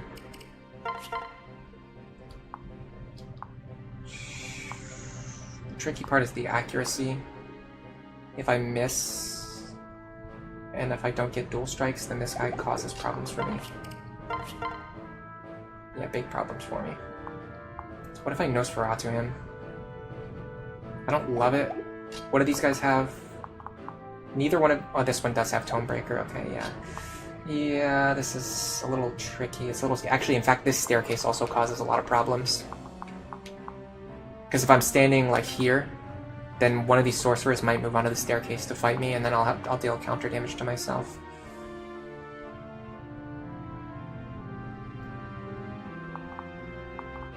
This one has pass, too, so he's going to be a problem. I think I know what I need to do, but it's a little weird. Go like this. I think Ruin here is better. Can get it. Okay, that was pretty much the worst possible outcome.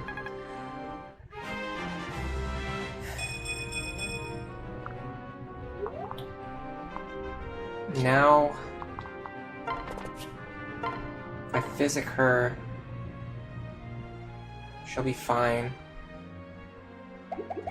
I could also trade her to another tome with Owain, and then heal her at the same time, and then just rescue Owain. That way I'm not wasting Ruin Tome charges. This should be fine. They won't move into the square adjacent, because there's no like terrain benefit to doing so. And then I can rescue him.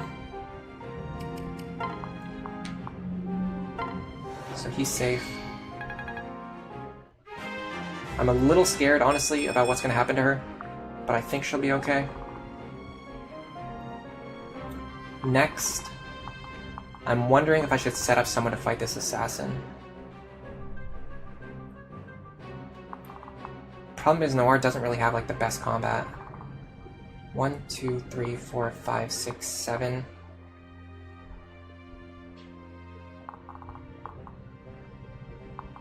One, 2, 3, 4, 5, 6, 7, 8, 9. What's her speed? I mean, honestly, she might actually be fine. If I do this, and I stand here, I could even do Killer Bow. Go like this. We have to get these two to safety. I don't think I can go for a kill against this guy, because if I miss it, I pretty much screw myself. Like, if I miss it, there's no possible way to recover. So I think I just have to do this.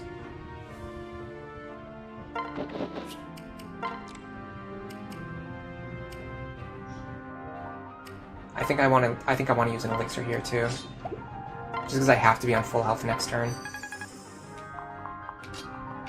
And then we go up here, and we just have to live with that fact that we just couldn't risk not killing that guy. Yeah, see, they want to move onto the stairs. Unfortunately, that guy hit me, but I think the other guy does not have Tomebreaker, so he should be incapable of hitting me. That guy, I'm pretty sure that guy had a 0% hit rate. So as scary as that looked, it was actually not scary at all. Ooh, got a free Rune Tome, that's great. Okay, so here's the problem with this turn. The enemies are going to spawn from the northern stairs. So there's actually no ambush spawns that we have to worry about this turn. The enemies are coming from these tiles up here. So these enemies are not a concern to me. The only concern is going to be the next Mire Tome user. And he's going to reach here. And here. Which we can easily get out of that range. The problem is Lonfu cannot take 2 Mire Tomes, so we have to rescue him.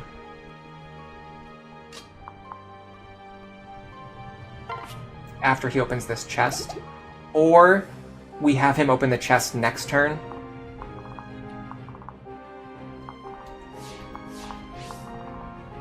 Let me go back to the chat window. I'm sorry, guys. I have not looked at chat in a while. I had to have the screen with the reinforcements open, so I couldn't look at chat. There's a lot of messages I have to get caught up on.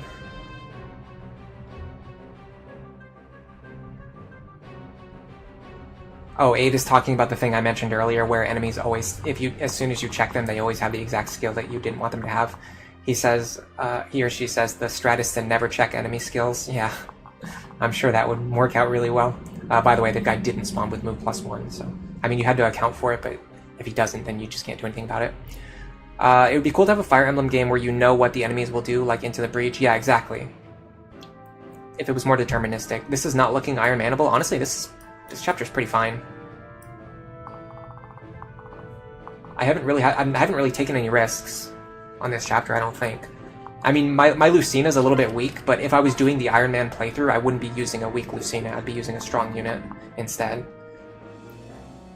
If you play fast, this map is very Iron Manable. There are a lot of moving parts, but it's very doable. You do like Sniper Crom, but he's a little bit slower. Yeah, he's a little bit slower for sure.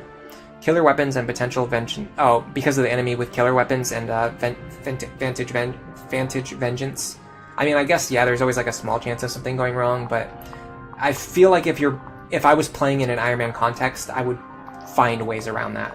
I really don't think this map is that scary. At worst, I would just bounce across the map over here and just kill the boss without ever fighting any of the dangerous enemies.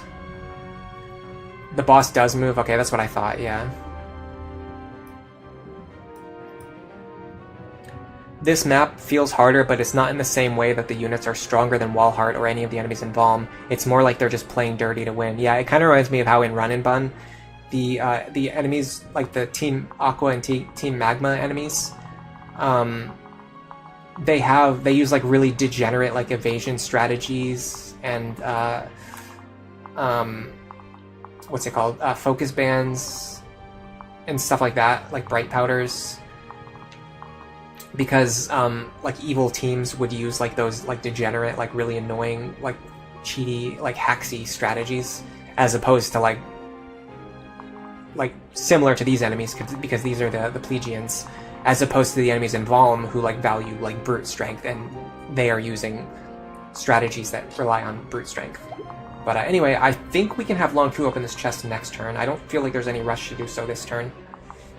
And with that in mind, I could even have him end his turn, either him or Noe end their turn 7 or 8 tiles away. 1, 2, 3, 4, 5, 6, 7.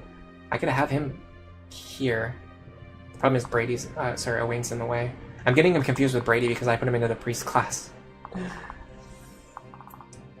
Okay, we have a lot of problems that we have to push our way through like right now. Let's start with this. This guy's a huge problem. Sure. I just need one dual strike crit, or just like anything, to go my way. Perfect. I forgot that he still had the sword equipped. I was thinking he had switched over to his bow, but it's fine. As long as we can survive this hit from Bolganon, we should be able to fish here. Seems accurate.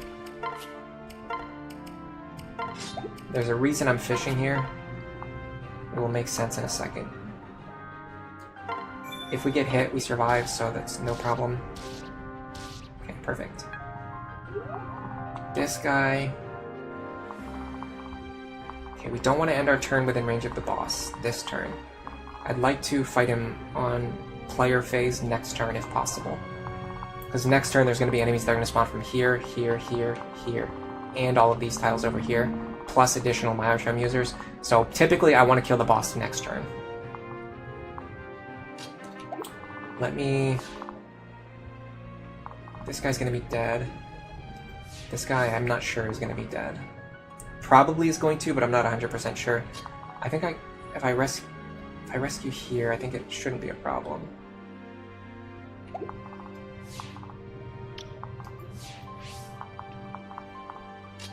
I don't know what direction they're gonna get pulled.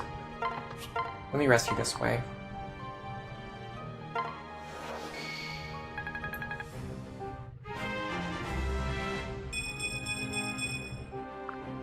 She should have an elixir. Yeah, she has it. Okay. This guy has Hawkeye, so I'm just gonna stand here. Nosferatu, elixir. If I get behind him, that's not the way to go. Okay, I think these two are not going to be able to do anything this turn, probably not next turn either as a result. But this is fine. This opens up this square where I want to put Long Ku this turn. If Long Ku is here,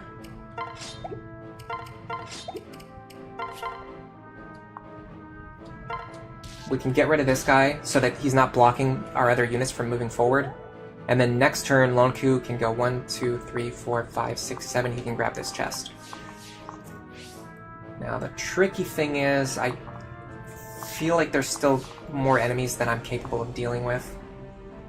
But I can dance for Long Ku this turn as well. And I can also dance for some of my other characters, so it might be okay. The big problem is probably this guy with the Ruin Tome. And he does reach the square that Long Ku is currently in. So we probably want to just move Long Ku out of the way.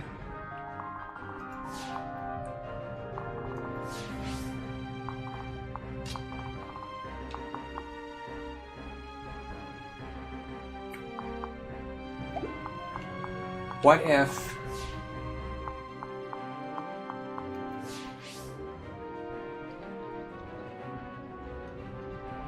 We have to, like, rescue Long Ku out of the way, that's the other problem. Unless we get rid of this guy. Yeah, well, no, unfortunately, he has Pavis, so we can't get rid of him. Not reliably, anyway. Not even unreliably. Does he have counter too? Of course he has counter. No, he has counter. Yeah, this feels very dicey.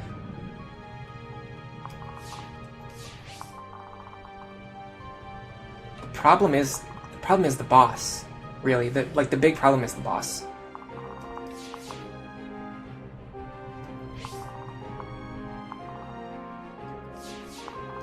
Because he's just covering so much territory in the center. So like I can't remove these guys, but I can't leave them alive either. There's so much action on the left-hand side too. I mean, I know I want to get rid of this guy. Oh, he has vantage, does he? Really? Really?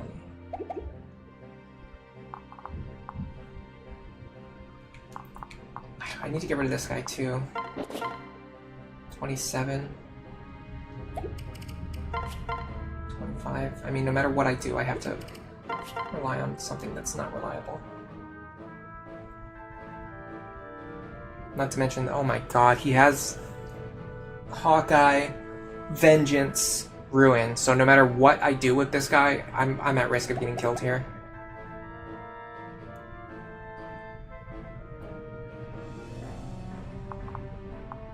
I could longbow him and then use another rescue staff, but this doesn't solve the problem with Long Ku. Long Ku is stuck here.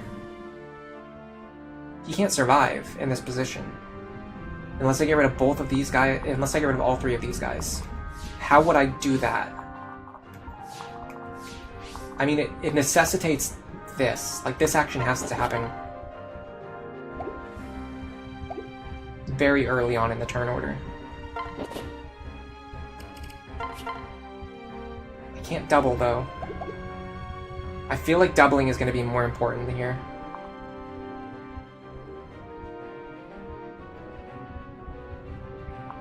I might have just screwed myself.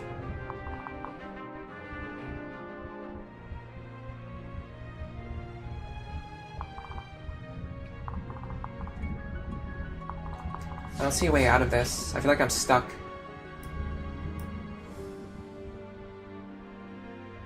This map is really be quick or be dead.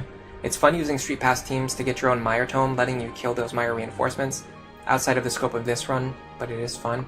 Yeah, I wish the game had some way, like, well, you do get a Mire Tome from this guy right here, which, by the way, I had to keep this guy in mind too, yeah, so I had to also keep him in mind. I feel like I have to get rid of this guy, but there's no character who can get rid of him reliably.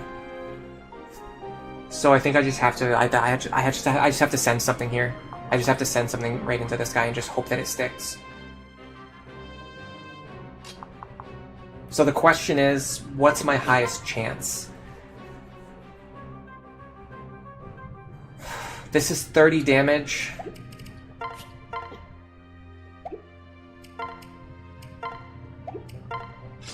Actually, it might be Erica's Blade.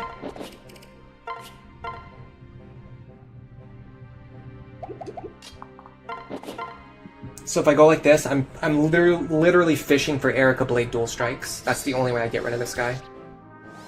That helped. That missed. But yes, okay, so that works. Now, I think I can recover. I think I can recover from here.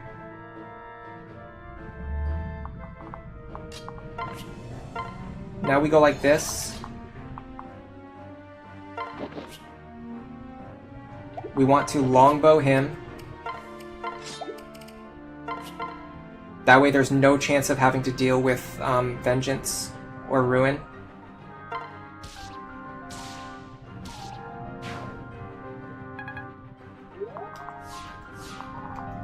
Now, we don't technically need to rescue Crom here. I'm pretty sure he survives. But it might be a good idea to do it, just to keep him alive. Well, here's a question. I still have a couple of actions available. What if I bounce here and then over here? Problem is, can I actually reach 1, 2, 3, 4, 5, 6, 7, 8? No, I can't reach. So it'd probably be better to bounce here and then over here, but that's relying on another very like unreliable action. And this guy also. Vantage, Hawkeye, Ruin. If I get crit by Ruin, I survive anyway. The problem is if I don't get Aether, a crit, or a dual strike of my own, then I just don't kill this guy. And that's a huge problem. And then this guy also has Vantage. Okay. I'm pretty sure this maximizes my chance of success. Absolute dog water gameplay.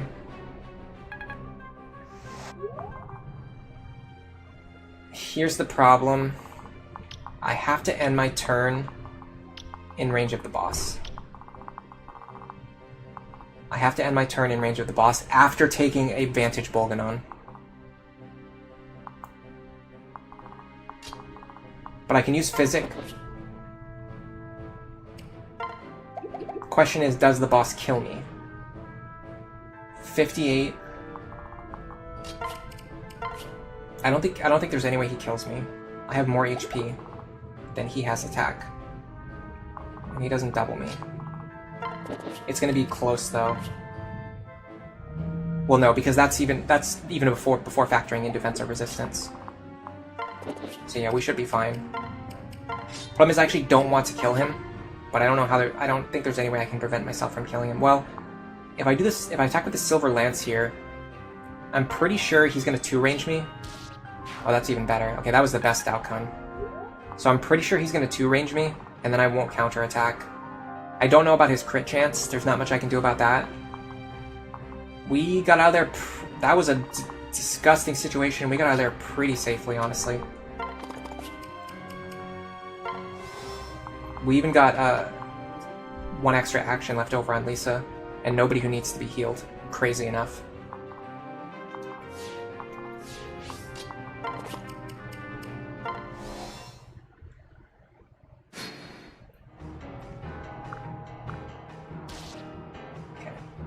I don't know if he had a crit chance. We're going to find out in a second. Okay, so we've got a couple of goals this turn. We want to kill this guy and grab this Mire Tome. We want to open this chest with Lonku, which he should be able to reach it. And then we don't need to rescue him because the chapter is going to end this turn anyway. And then we're going to kill the boss in order to end the chapter. This guy's pretty far away from me. I don't know how I'm going to get to him. Plus, I feel like I don't know if I have anyone who's like really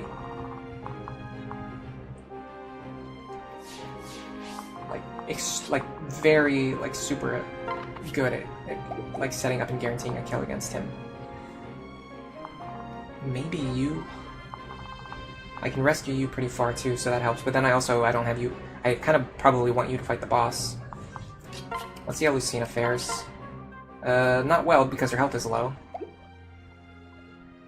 In fact, both of these characters having low health is a huge problem because I have to heal them before they can do anything. Okay, what about this pair? We survive, and we deal pretty good damage.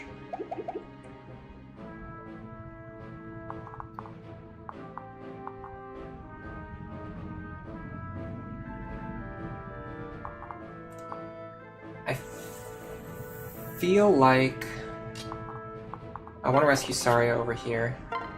I'm pretty sure I can kill the boss with my remaining forces.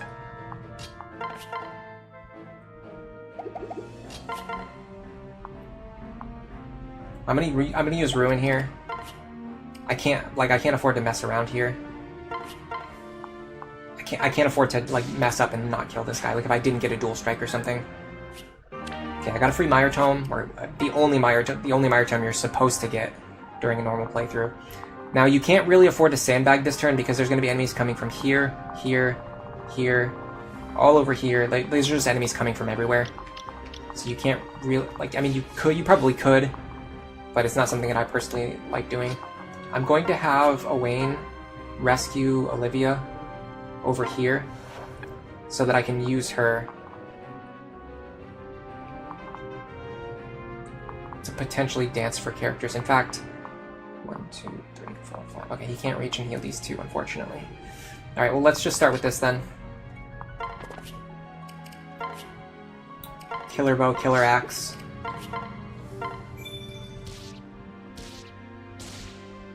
Beautiful. If that didn't work, we had other characters who could still step in.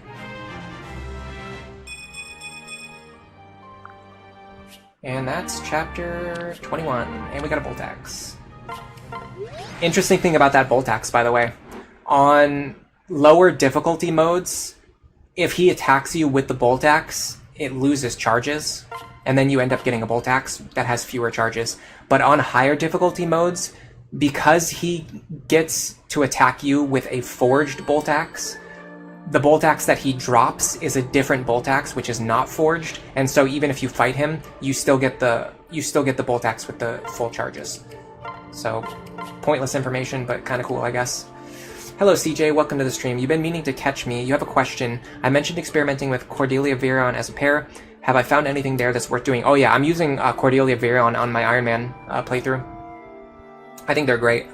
I think Virion is very overlooked right now. Now, granted, he was used, I'm pretty sure Virion was used in one of the first ever Lunatic Plus clears, one of the first ever documented Lunatic Plus clears, so it's not like nobody knows that he's good, but I think like right now, with people's like current understanding of the game, I think Virion is very slept on, and the big reason is because it's two things.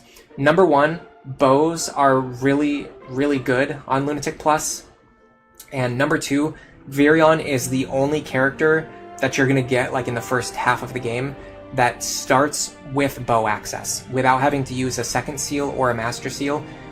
And on top of that, he starts with D rank in bows. So out of the box, he is the most convenient bow user for the entire first half of the game. And if you don't fit him into your party in some way, then you have to find some other way to get bow access. And pairing him up with Cordelia makes sense because it essentially allows Cordelia Virion to do the same thing that Sumia would be doing with Archer Crom, but you don't need to use a second seal, and you don't need to train Virion from level 1 with E rank bows. He starts with D rank bows, and he joins very early on. He's going to be, like, you could get him to level 10 pretty reasonably soon. No, the boss deals a lot of damage. Bolganon sounds like an Italian dish. You like the map for the story, context, and the escape atmosphere? Yeah. You don't like the gameplay because the chests are distracting? I actually like the chests. I like the fact that this map feels like a huge puzzle.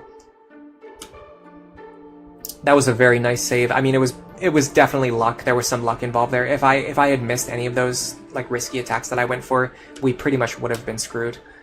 You can get 2 Hammerns, so you can have 3 Mire Tomes if you really like them. I guess that's true, yeah. You could just keep repairing the Mire Tomes. But I don't even really use the Mire Tome that much, honestly. In my opinion, the Mire Tome would be really useful if you got it early on.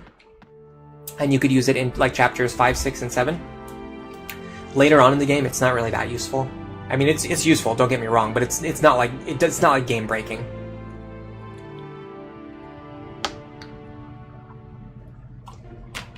CJ, can I make a video about this? You think it would be really interesting? Yeah, actually, I'm planning to make a video all about Virion.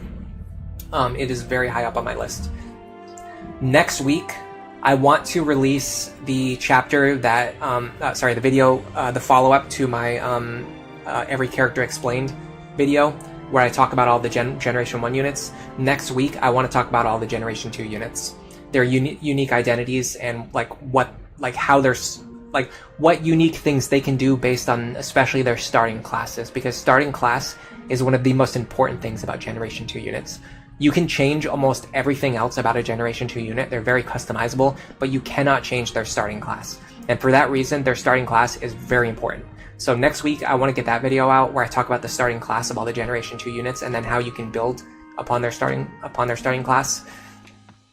The week after that, I'd really like to release the Chapter 5 guide video if I can, because that one is way overdue. It should have been released like a month ago, but unfortunately just stuff happened in real life that I had to deal with. And then after that, I'm probably going to try to focus on a character video, which right now Virion has kind of moved up to the top of my list, because I just find the more I'm planning my Iron Man run, the more interesting I find Virion, the more I want to talk about him.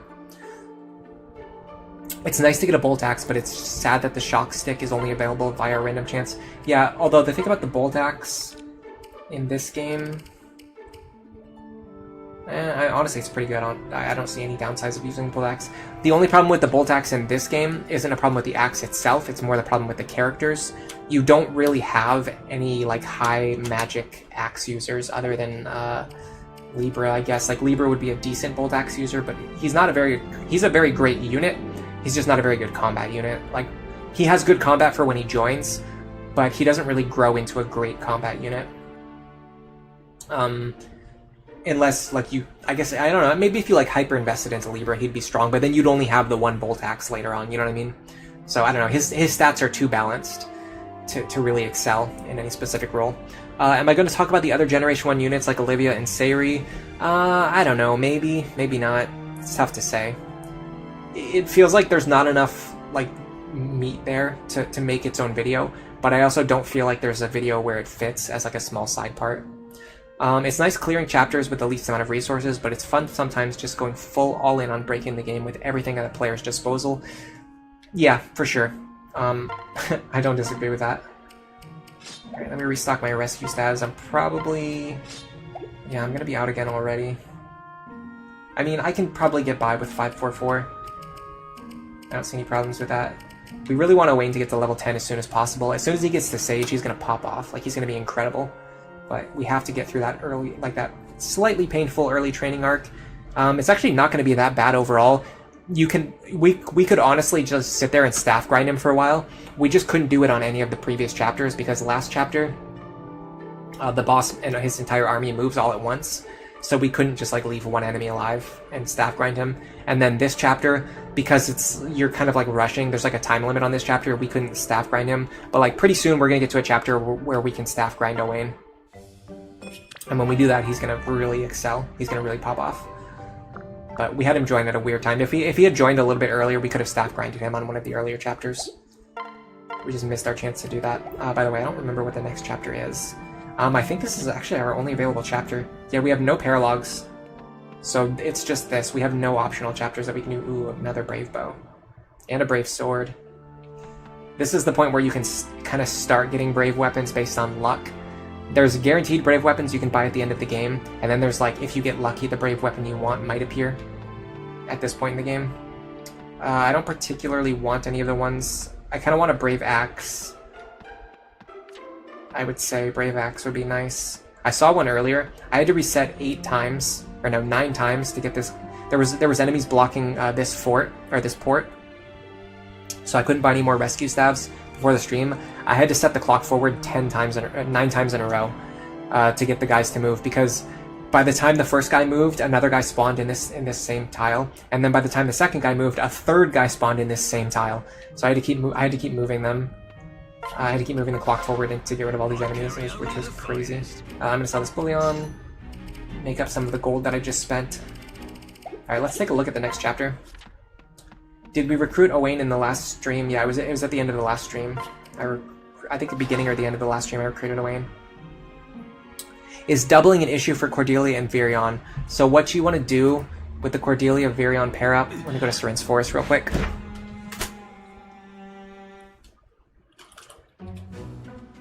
Awakening. Okay, we're on this chapter. I want to show you something very interesting.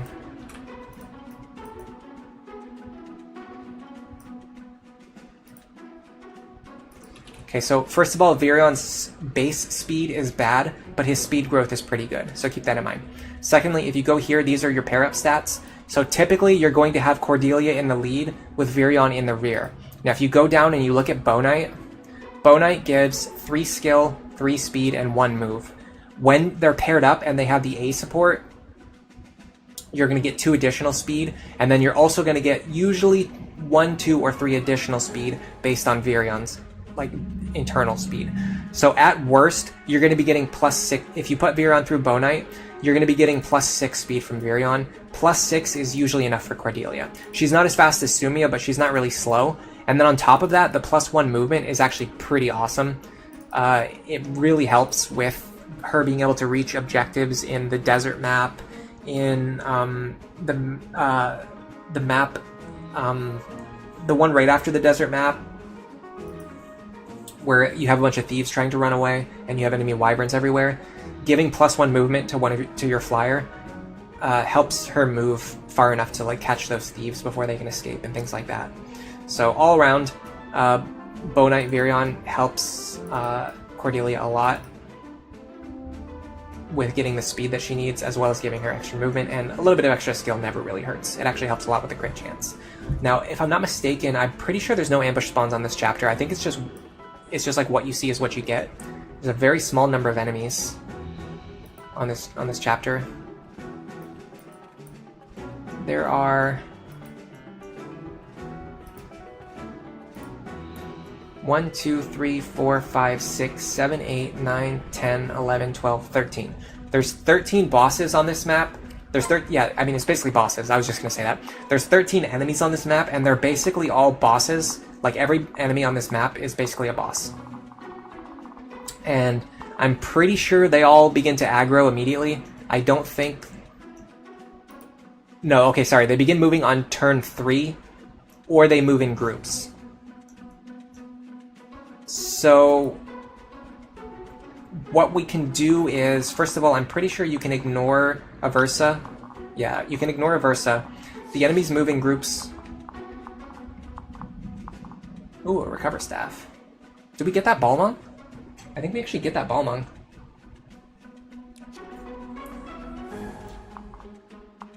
I think there's a couple other legendary weapons you can get too. Yeah, Gungnir, Hellswath, Ufel, and Volflame. Okay, so anyway, they move in groups. So like if we attack this guy, then these 3 guys will also begin moving. If we attack this guy, then these 3 guys will also begin moving.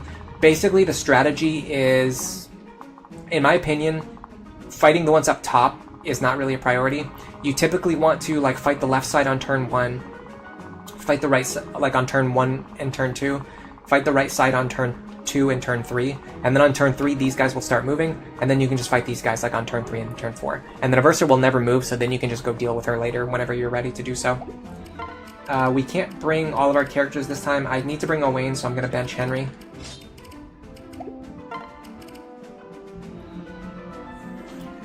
So there's a couple things we can do here. We want to staff grind Owain if we can. It's going to be tricky with like this enemy quality being very, very, very high. We'd also like to potentially start building support between him and somebody else. Honestly, he can just build like an A support with like everybody that's valid. With Lisa, with Robin, with Lucina, Cynthia, Severa, and then he can eventually S support one of them as well.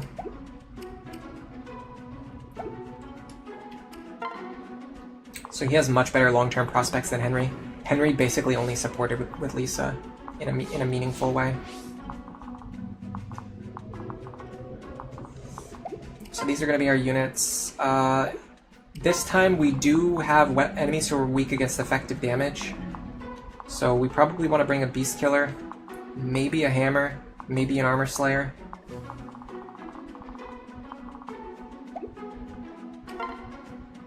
We also want to restock anything that's like dangerously low. She should definitely have a Beast Killer.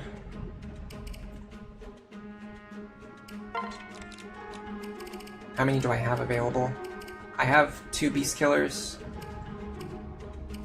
Oh no, I have a bunch of Beast Killers now. Okay, never mind, I'm fine on Beast Killers. I'm gonna give him back the Armor Slayer he had before.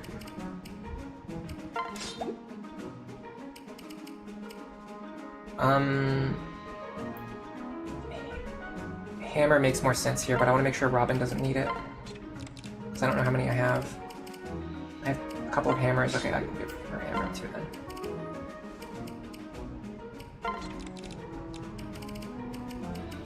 Honestly, giving her a Beast Killer might be nice too, but I don't know if I'm gonna have enough. Because I want Cynthia to have one.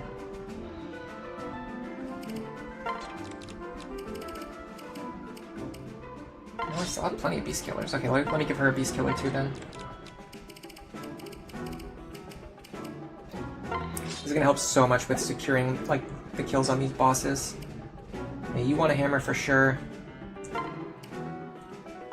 I'm also just going to give you a more powerful sword in case we need you to hit something very hard with something that's not an axe.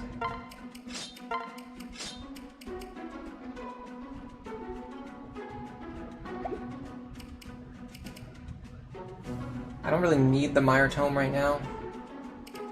I'm going to restock her elixir though, just in case.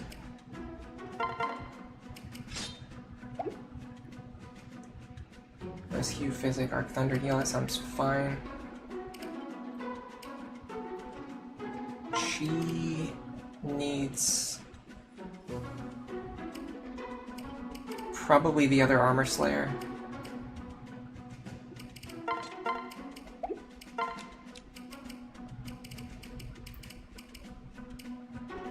Just in case. Her parallel falchion has the same might as a silver sword, so the one good thing is you never need to give her a silver sword. She just always has one.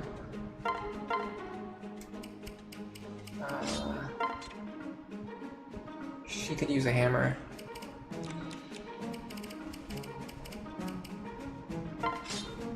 Sure, why not? Silver sword, steel axe. She can use silver axes now, so I'm gonna give her a silver axe if she can hold one.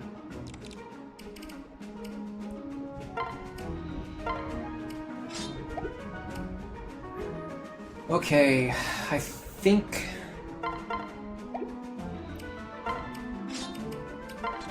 every character is holding the best possible equipment that they can hold. I'm also going to give him a men's staff, because it's very likely he's going to reach D-rank staffs at some point during this chapter.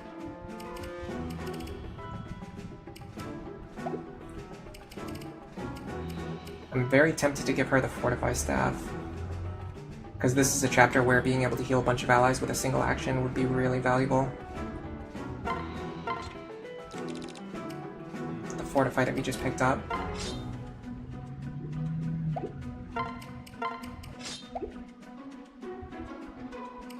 Okay. I feel like we're pretty much set. We're gonna have to mess around with our positionings. Another good thing about this chapter is because a lot of these guys are like boss tier, most of them, or about half of them, maybe more than half, they already have 4 skills, so they can't get 2 Lunatic plus skills, they can only get 1 Lunatic plus skill. Like, let me find an example. Simia's an example. So Simia has hit plus 10, avoid plus 10, pass, and swordfare. And so she can only roll 1 skill, which is Luna Plus, although she might have rolled pass. No, I'm not sure. I know she can get pass. Okay, Lepus is a better example, because he wouldn't get pass normally. So he has hit rate 10, renewal. No, he got this from Lunatic Plus, so he's not a good example. Let me find someone who has 4 skills.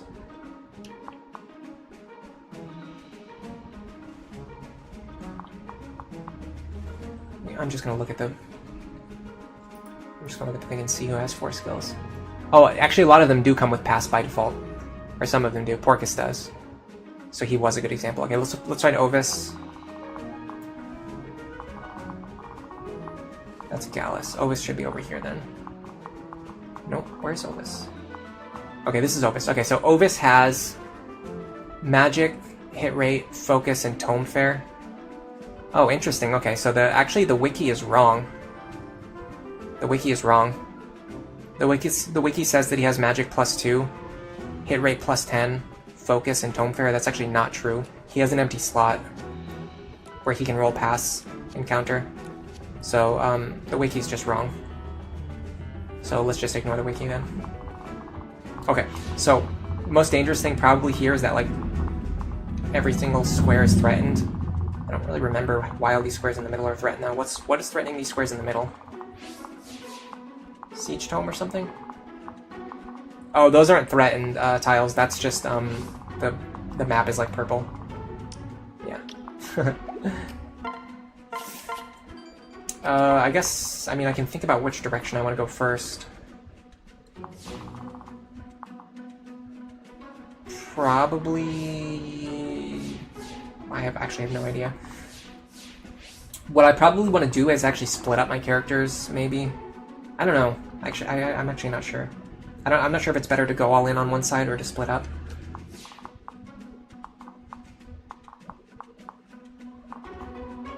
Probably the best thing would be...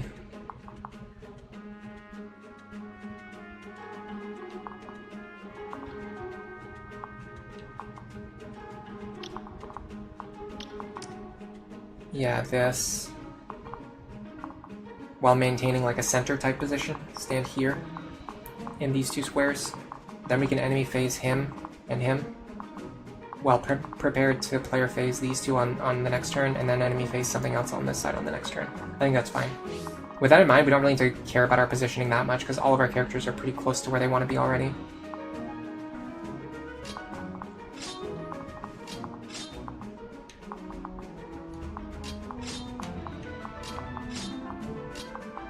Yeah, this should be fine. Alright.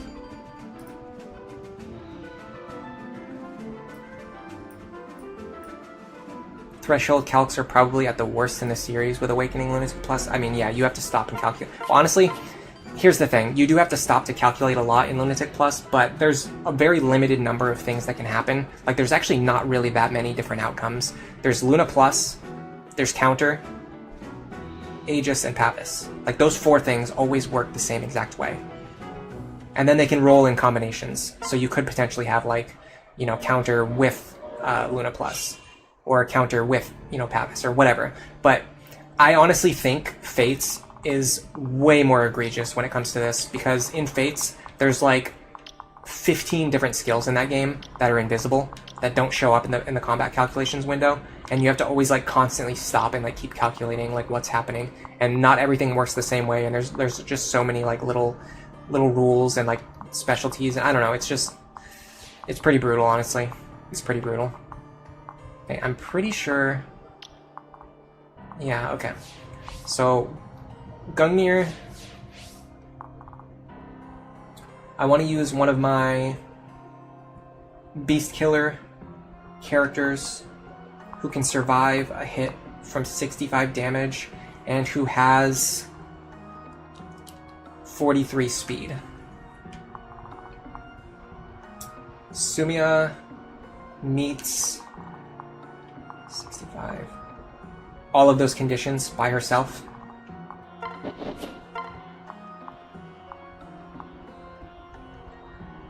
The scariest part is the guy's defense is just incredible. But at the very least, I can do this.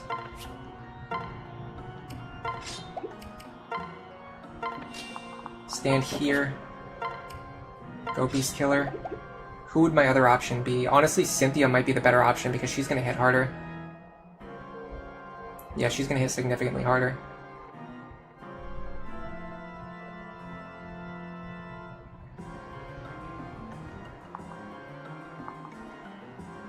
But there's a couple other considerations to keep in mind.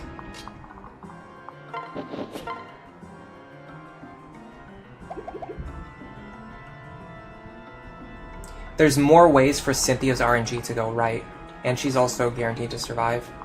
So I don't see any reason not to use her. The only thing I don't like is that because I'm using Cynthia, I can't rally for Cynthia, because she's essentially a part of my two best rally units. She makes up like both parts of my two best rally characters. Now, against this guy, we want someone who can take 2 hits from a Luna Brave Bow. I don't see that happening, unfortunately. Him rolling Luna probably just screwed us over there. I mean, I can check. Maybe she can take it. I seriously doubt that. 57.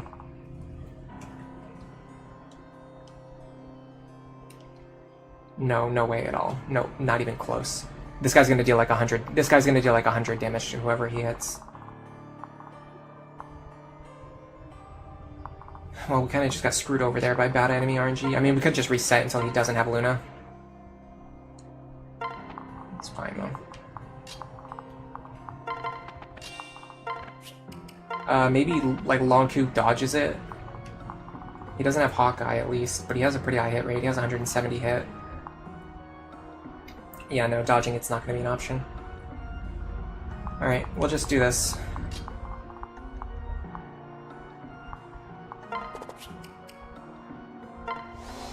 I should have put other characters next to her, by the way. I don't, there's no reason why I shouldn't, there's no reason why I didn't do that other than just pure idiocy.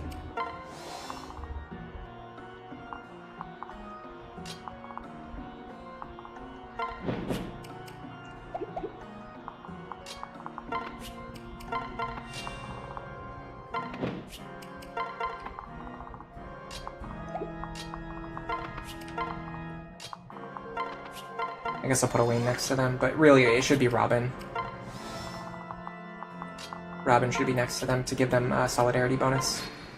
Alright, so this is going to be a slower opener than I was hoping for. Much slower, in fact. I didn't get any of the good RNG. Okay, but now we can deal with this guy. He's actually not that dangerous now that he's moved forward, funny enough. We can just easily kill him like this. I don't even need to use a Beast Killer, really.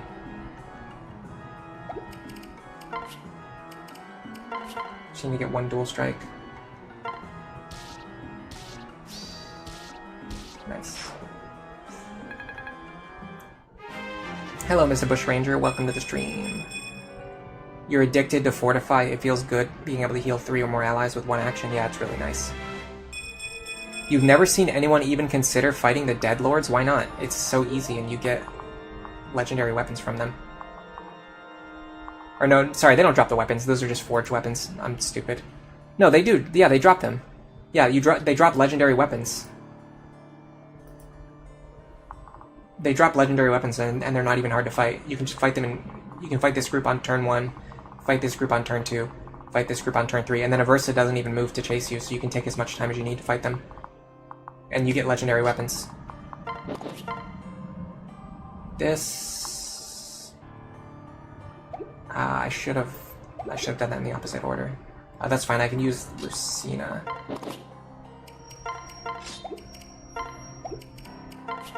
Here, this... Yeah, that's kind of... Not really. Well, I don't know who else is going to kill this guy, though.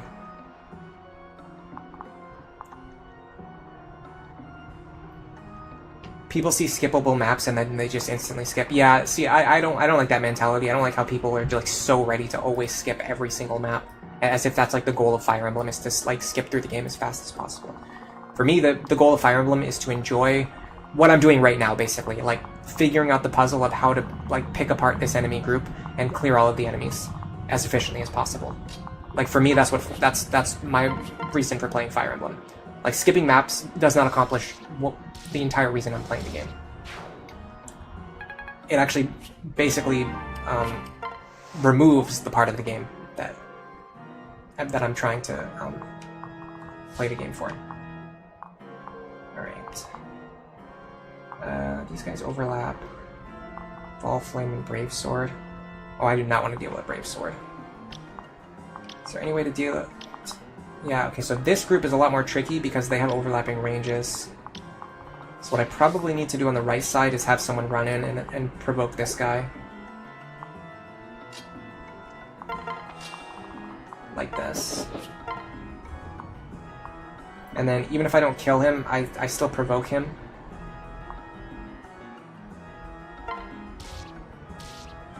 And then I can just rescue you back to safety.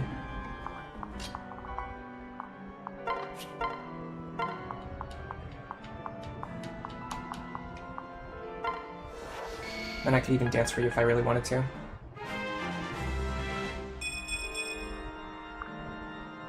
It's because it's easily skippable, you can just create a rescue chain to get to Aversa. Yeah, but you could also play this map, which takes like 5 minutes to play, and get a bunch of legendary weapons.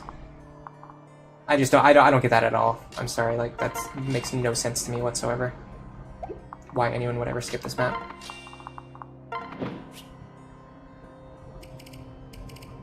Can't double. This is a little scary. I'm pretty sure I can use Robin for this. Oops, wrong character. Yes.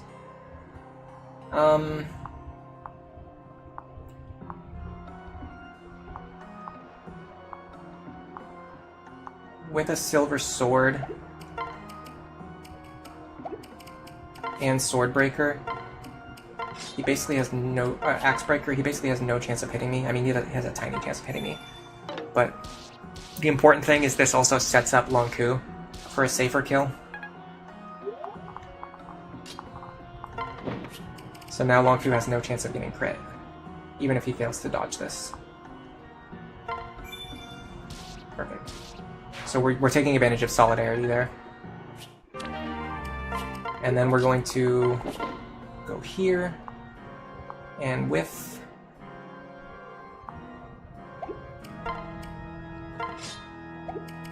the Beast Killer, I actually can't guarantee this, but we can set up something.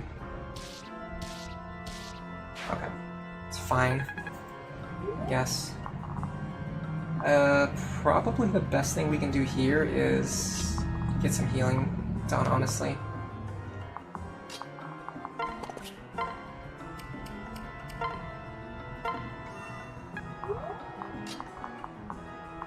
Because these enemies on the right are going to start moving towards us anyway. And the enemies on the top won't start moving until next turn, so we have one more turn to deal with them. Honestly, it might be better to pick apart the group at the top on turn 2. Because then you could fight Simia and Ovis on turn 2. And then on turn 3, these guys are going to start moving on their own anyway, so you don't need to waste an action or a rescue staff provoking them. I should have considered that.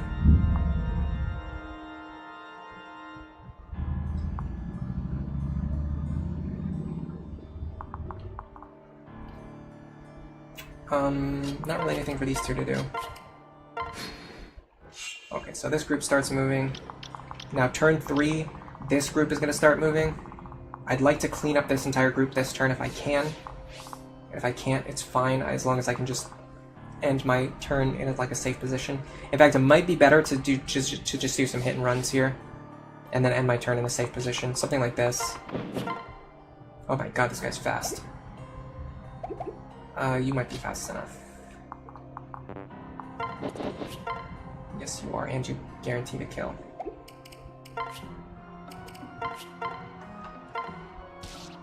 Aether proc there would have been awesome for the free healing. Okay, if Lucina can take this Wall Flame, which I think she can, we have a chance to either get a kill or just set up a kill for someone else. And then when we get the kill, that procs Galeforce, which is going to give us another action. Unfortunately, most of our units are really far out of position, but what we could do this turn is set up enemy phase here and here, and then just leave these two to deal with the next turn. That's a very strong consideration.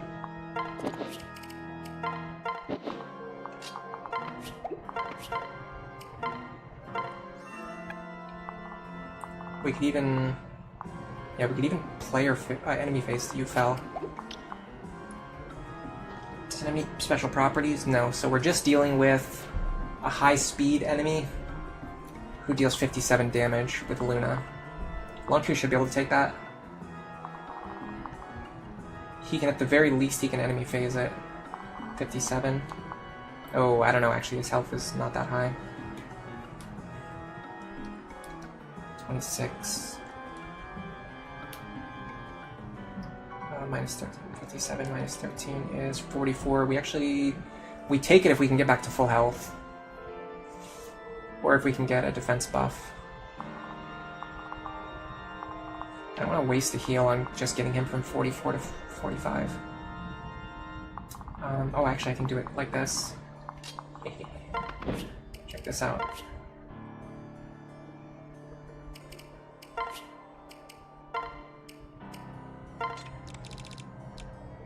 Use one of these vulneraries that's been sitting in my inventory since the start of the game.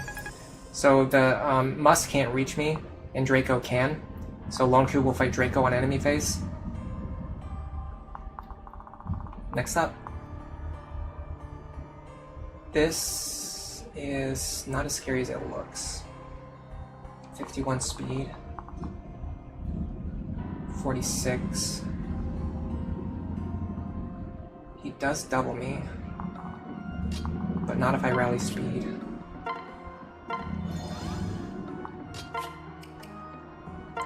In fact, I'm pretty sure that helps Lonku as well. I don't know if it puts him into doubling range. So the next question is, can I survive one hit from this? Survey says yes. So if I go like this, Killer Lance here, Silver Bow here.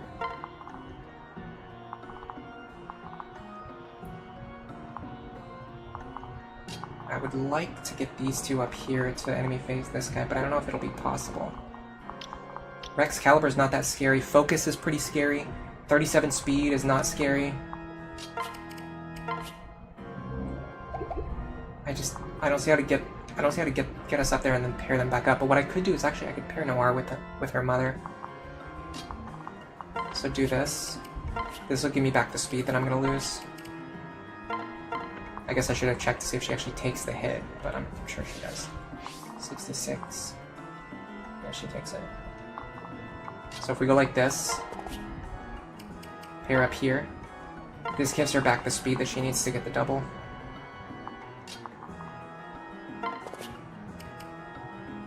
Go like this, and I guess we'll just put her here.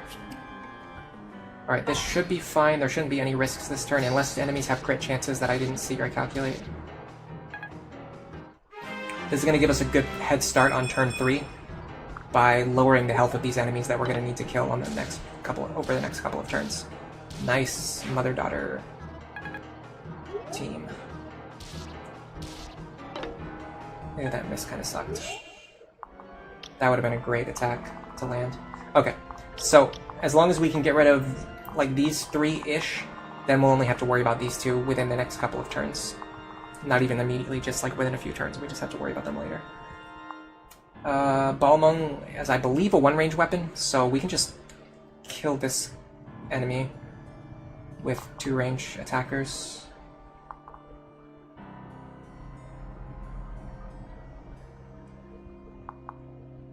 Okay, let's start with this. I want to bait in hammer attacks here. Brave Bow would be so sick right here. 4 chances to get hammer dual strikes. Okay, we got 1. If we dance for Lonku, we're pretty likely to kill him, to kill that general, but I can also possibly just have Lisa do it. Yeah, Lisa can do it herself. But the accuracy is kind of shaky. Plus I might need rescues.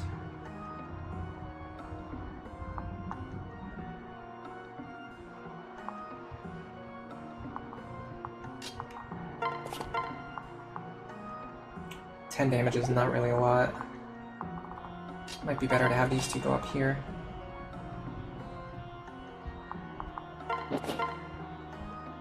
That's not a lot either. Okay, hold on. 21. 25 gets the kill.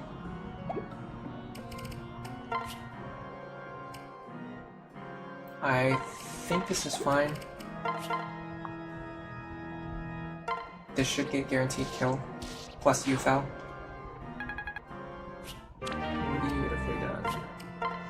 Then we run up here, go like this, switch. Doesn't really matter if this lands or not, it's just chip. Nice. Then we can have Brady pull them back.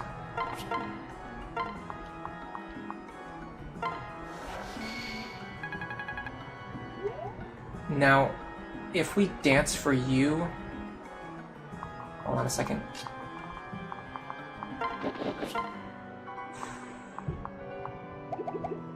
Okay. Let's start with this. That's pretty bad. But if we go like this now, this is guaranteed to kill now. And we're going to trigger Galeforce, so we don't need to use another rescue staff.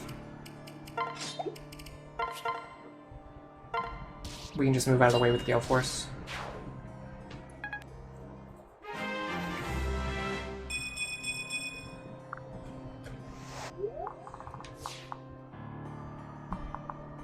Okay. Silver Axe. I don't see any reason why she can't just take a Silver Axe.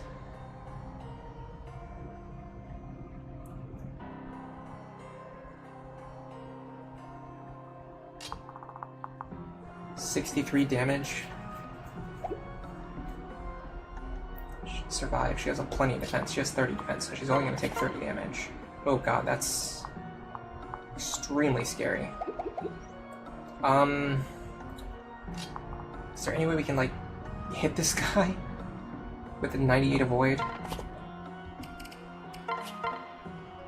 60, 75. Okay, I have to think about what is my best chance of hitting this enemy. Dancing here is actually probably the play, because Lucina still hasn't triggered Galeforce, because she didn't get the kill last time.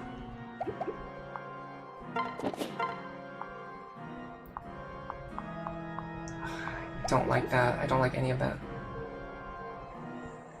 Okay, hold on. So if this misses, which is very likely to miss, God.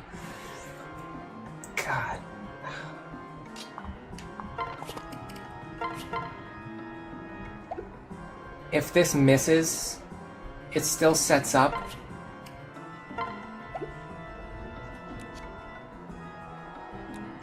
Anathema on this enemy, which is going to boost Lucina's hit rate. So we don't have any rescues available, so we really can't mess around here. Whichever characters end their turns in these positions need to be able to take an attack from Lepus.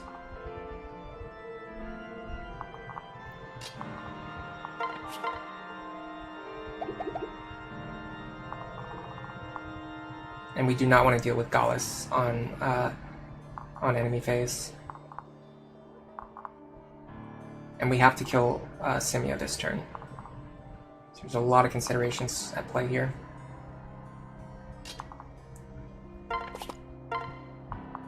Bolganon's, I guess, the best accuracy.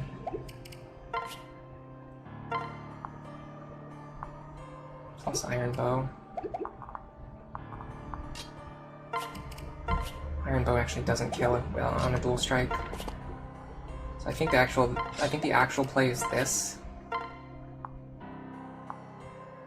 75% plus whatever the dual strike chance is.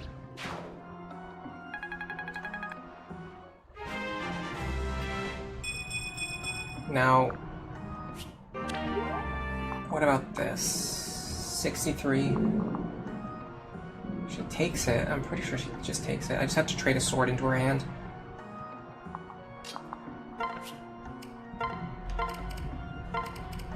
There you go.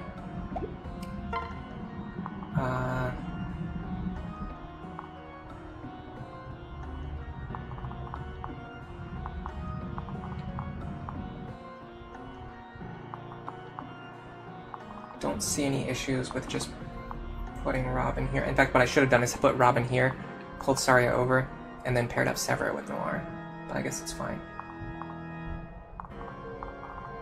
I'm trying to figure out if I should put Robin here with Axebreaker.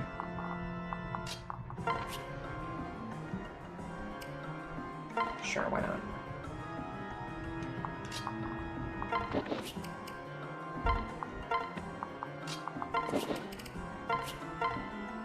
Is this worth a recover charge? I'd pretty much just be doing it for experience, not because she actually needs the healing. Yeah, no, it's not worth it. And I can rally speed too.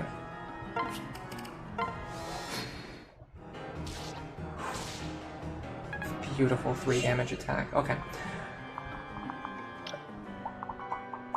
Alright.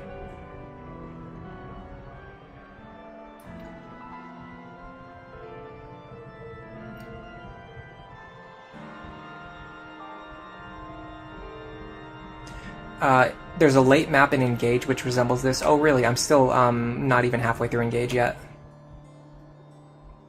Historically, skill in Fire Emblem has often been measured by clearing games in as few turns as possible. Yeah, I've always disagreed with that. It's like a few people decided that, and then it's just like, that was it. Like, there was never any discussion beyond that. That clearing the map in as few turns as possible is the only way to prove that you're good at the game. I just disagree. There's, especially when you look at, if you look at the dynamic difficulty of Lunatic Plus, I think being able to maximize your odds of success in situations where it might be impossible to guarantee a 100% chance of success is an extremely impressive skill. And it's one of the only ways to play Lunatic Plus without losing your sanity. And that has nothing to do with going as fast as possible. It's like the complete opposite. It's more about just maximizing your chances of not wasting real lifetime by increasing your chance of success as high as possible. When you were doing Lunatic, this was probably the freest map ever. It was a very nice break for you from the chaos of doing the previous maps. Yeah, I agree as well. This map, in my opinion, this is probably the easiest map in the late game. I mean, the enemies individually are scary, but there's just not very many of them. There's no ambush spawns, there's no gimmicks, and you can fight them. Like, you can pick the groups apart and fight them, like, one at a time, like, pretty safely. Alright, here's what I'm gonna do.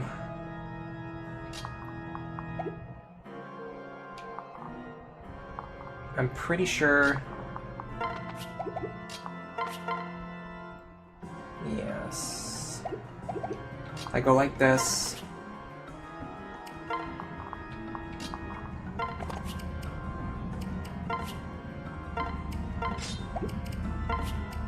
This. Rally skill. Over here.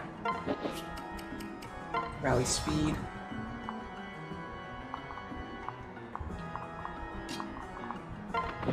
You two go over here. You go here. Owain in here. I saw somebody on Reddit the other day that said that Owain was Lonku's son, which is pretty funny.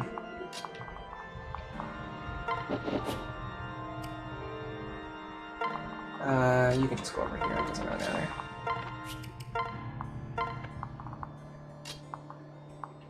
What they're probably remembering is, like, they used Owain, they used Lonku as Owain's father, like, when they played the game, and then they just forgot that Owain is actually Lisa's son, and they just thought it was, like, Owain's son. Okay, I did not expect that. Oh, that was renewal, okay. I was thinking he stopped and used an item, but no, he just got healing from renewal. Because this guy's so tanky, I just figured I would just fight him once on enemy phase. Oh, I got soul. Did I not already have soul? I'm pretty sure I already had soul. Did that happen because I didn't have it equipped? I didn't know it worked that way. I definitely already had soul. Because I already have Axe Breaker. So it looks like if you don't have a skill equipped and you reach the level benchmark, you actually relearn it. I did not know that at all. I don't think that's ever happened to me before. You could, I mean, I can conceivably, I can see ways that you could use that, maybe.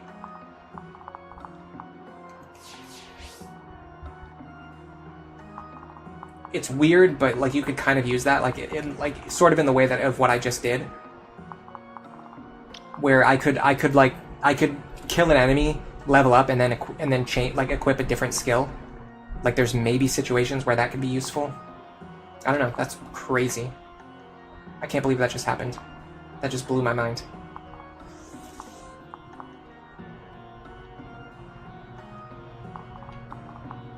Okay, I do not want to deal with waste on enemy phase. So what I'm going to try to do is... What I really want to do is hit this guy with the longbow, honestly. 1, 2, 3, here. Killer Lance. That is like nothing.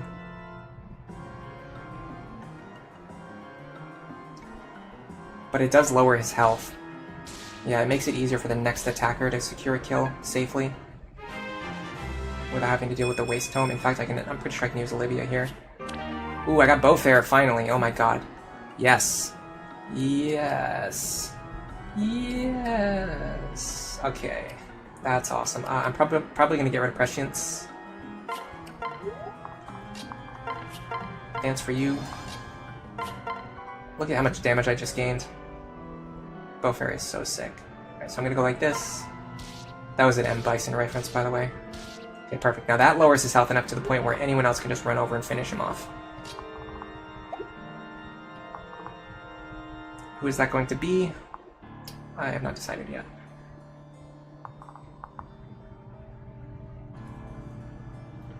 Guess you could do it.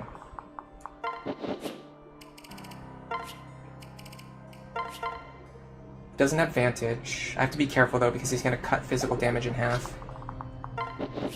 So I have to make sure I hit him for at least 20 damage. This should be guaranteed to kill. Beautiful. Didn't give him any chances to use the Waste Tome.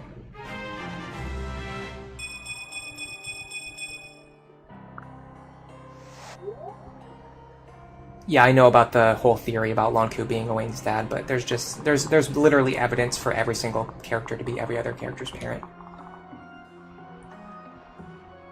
Yeah, skills do reappear when they're unequipped. For some reason, I never noticed that before. I think it's just because normally, like, if I cycle through the same class, it's usually I keep the same skills equipped. That bow fair was good though. That was like we've been playing. Honestly, we've been working towards that bow fair for like the entire playthrough.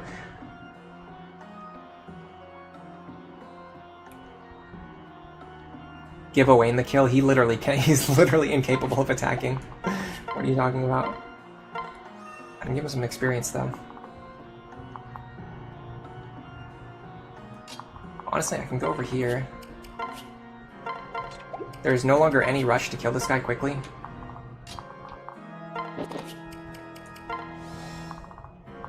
So I can sandbag a little bit.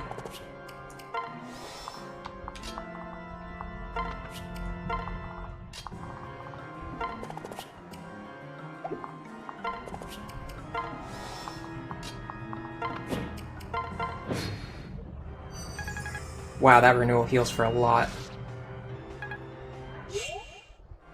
If he didn't have pass, I could honestly use that to my advantage.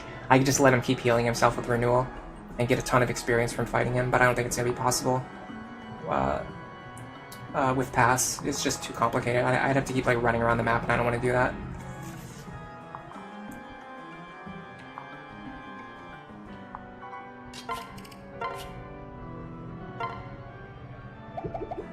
What I would like to do is something like this. I'm not going to take any damage. I'll get sword rank, but I don't really care that much about my sword rank. She's more of a bow attacker anyway.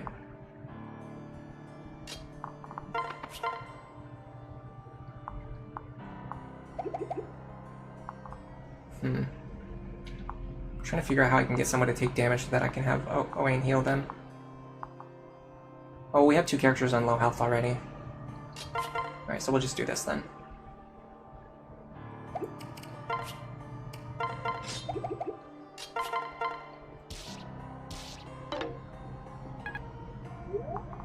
And then we need to keep investing into Lonk. Ooh, lethality. Awesome. Free recover staff, that's great. We've been using those for Cynthia. Okay, so we can get Owain a little bit more experience, but I don't think we can get him a lot because I don't think Aversa is the kind of character that you can fight indefinitely. Let me see if I can get any kind of healing off of anyone else, though.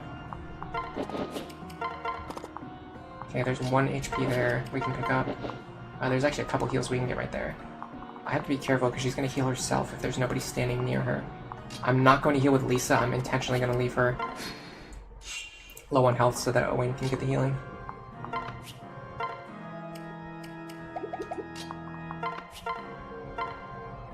So that he can get experience. See, like this goes completely against LTC. But if you tell me that someone is bad at the game because they're taking extra turns to level up a unit for free by generating experience out of free air, I would say you kind of like sound like an idiot. Like how is getting extra free resources being bad at the game? Because it takes 30 extra seconds of real life time? Like, okay. I wholeheartedly disagree.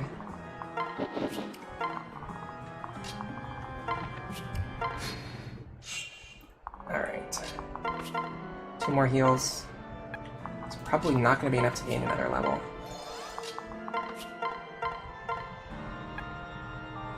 We're getting close though, and then if we can set up a situation where someone can get attacked by Aversa and survive, we could, in theory, have Owain fight them indefinitely. Owain heal them indefinitely, and at least for 25 turns. And I don't think she has anything. She has Shadow Gift, which doesn't really do anything. So all we need is to have her attack a character that she doesn't kill. But hold on a second. While I'm here, I'm also going to do this.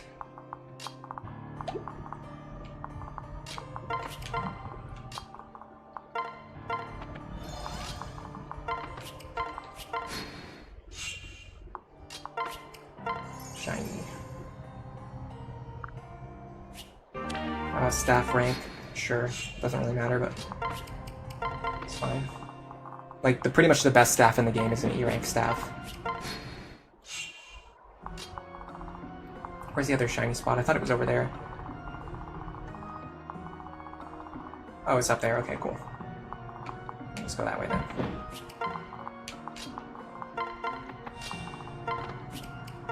Is that a desert tile?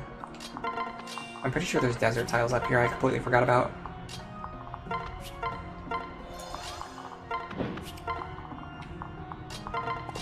Yeah, so all we need to do is just set up Aversa in a situation where she's targeting a character that hopefully she has 100% accuracy against.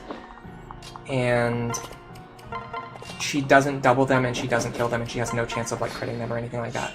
If we can do that, then we can just have Owain heal that character indefinitely. Yeah, these are desert tiles.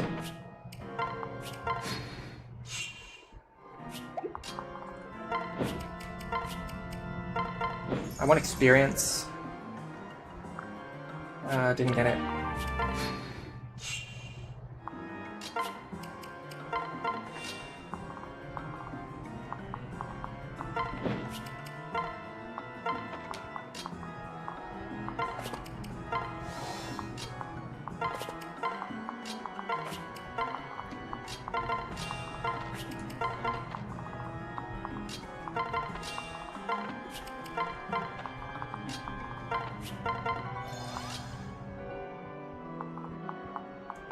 It's definitely not going to be her because she has Tomebreaker.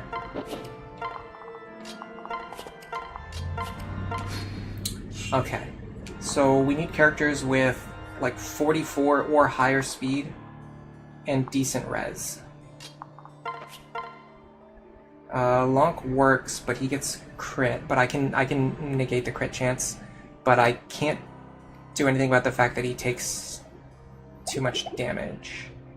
I could increase his resistance with Rally Res and a pair up. I think Cynthia pair up will increase his res. Like by a lot actually, by 7 points. That gives him enough to survive. On top of that, we can also Rally Res, and then we can have Robin stand next to him so that he can't be crit. Question is, does she guaranteed hit him though? Not really, it's like a 50-50. I guess is fine.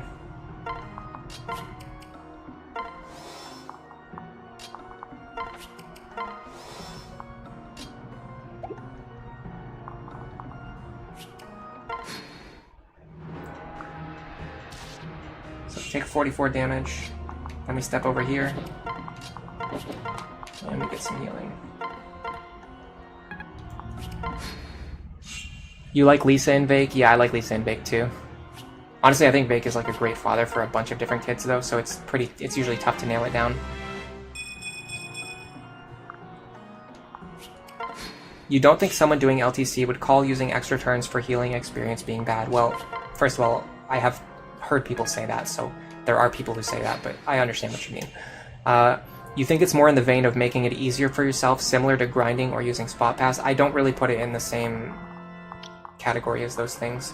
Those are very different. I mean, maybe you could consider this like similar to grinding, but like what I'm doing right now is like pretty similar to grinding, but like what I was doing down there, like just using the heal staff, like to heal my characters up to full before going up to fight the boss, like, that's not grinding. That's just healing my characters before going to fight the boss. And if somebody thinks that, like, not healing my characters and then making the game harder, like, making the game harder for yourself intentionally, like, somehow makes you better at the game, I just don't agree. Okay. Even though Rally Res doesn't stack, I'm just going to do it twice anyway. Is there anyone else who would want standing next to him? I guess Noe. But not really, because that's just going to increase his chance to dodge, which I don't want him to do. I actually want him to get hit. Yeah, like that. That does not benefit me.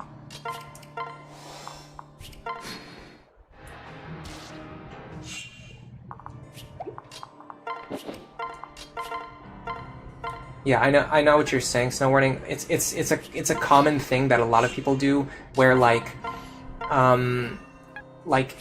okay, so let's say let's say we're talking about my favorite TV show.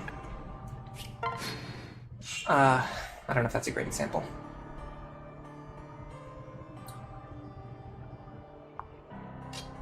Give me a second. I have to clear my head of what I'm currently doing so that I can focus on what I want to do. Okay, so I guess this is a good example because we're playing Fire Emblem right now. I really like Fire Emblem, right? But if somebody said that they didn't like Fire Emblem, I wouldn't like insult them or like call them stupid or like say that like they have bad taste in games. What's really common is for people in that position to say something like, you know, like, nobody would ever call you stupid for not liking Fire Emblem, or nobody would ever say that you have bad taste in games for not liking Fire Emblem. But they don't really mean nobody, they just mean, like, themselves. Like, I wouldn't say that, but there are people who would say that, and there are people who do say that. Does that make sense?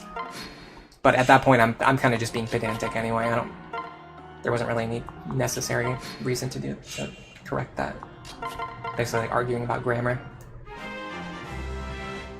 But yeah, like, grinding is different from what I'm doing, and like spot pass and like stuff like that, like goes like way beyond the scope of what I'm doing. And what's funny is like a lot of people who like do it like LTCs and challenges, like they allow themselves to use spot pass, which makes the game easier for themselves. So I don't think doing stuff to make the run easier like somehow makes you worse at the game. Like using solidarity to reduce the crit chance of the enemy against my characters makes the game easier for me. I don't think using solidarity makes me worse at the game. I think it makes me better at the game because I understand the mechanics that I can use to reduce the crit chance to 0. And it's the same thing with like staff experience. Like gaining staff experience makes the game easier for you, but it's in a way that like shows that you understand how the game works. So it's different from like grinding falls into the category of like making the game easier for yourself based on just like it has nothing to do with game knowledge. It just has to do with like mashing the attack command over and over again. So like when you're playing Dragon Quest 1 and the game basically requires you to grind in order to progress, like you have to go outside of town and you have to fight slimes, and you just have to fight 100 slimes so that your stats go up so that you're capable of progressing through the game. Like that's grinding. Like what I'm doing right now is like not necessary. What I'm doing right now is basically staff grinding, so it's not the best example, but like in general, like taking advantage of the fact that staff experience allows you to level up under-leveled characters is not really the same thing, because you're using like your knowledge of the game to take advantage of a system that allows you to benefit from generating additional resources. So it uses your game knowledge to make the game easier for you, rather than just like mashing the attack command over and over again to make the game easier for yourself. I don't know if that makes sense. I feel like I just kind of went on a tangent there, but I mean, I guess it's better to yap about that rather than talk about nothing for the 10 minutes when I'm going to be doing this, which I'm absolutely going to keep doing this. Although I don't have a Master Seal in the Convoy, but I don't necessarily need one either, because I don't need to promote him right away. In fact, I can just continue grinding him up to 20 if I really wanted to, and then promote him. I don't think she drops, I'm pretty sure she doesn't drop her tome. I probably should have checked that in advance, but yeah, she doesn't drop Goetia, so there's no reason to like, to stop until she breaks her weapon. And especially ever since I started doing Iron Man runs, I really started to understand the value of just like taking any free experience that's on the table. Like there's no reason to just like leave the experience sitting there.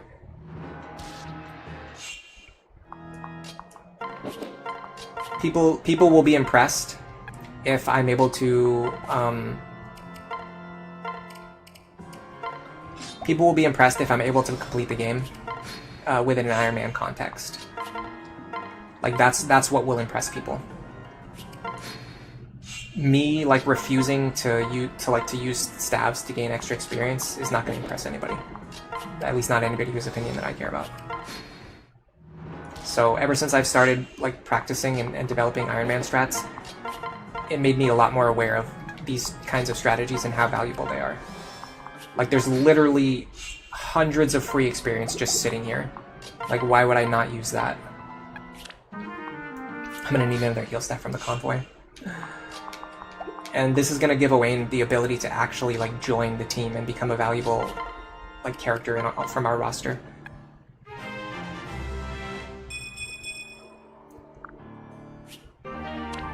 Mr. Bushranger says they don't even consider this grinding because to them, grinding is using extra resources outside of the campaign. Yeah, that's kind of like an extra nuance to the situation as well. Like people call this, like what I'm doing right now, that is colloquially referred to as staff grinding, but it's not necessarily the same thing as like what people typically think of when they're talking about grinding, and they're actually talking about like, you know, resources outside of the scope of the campaign. But what I'm doing right now is definitely cheesy. Like I'm definitely using a cheesy strategy, but I don't know if it necessarily conveys the idea that I'm worse at the game. It just shows that I know and understand the game very well. Be very careful about that. Grinding Owain is not grinding, it's mandatory.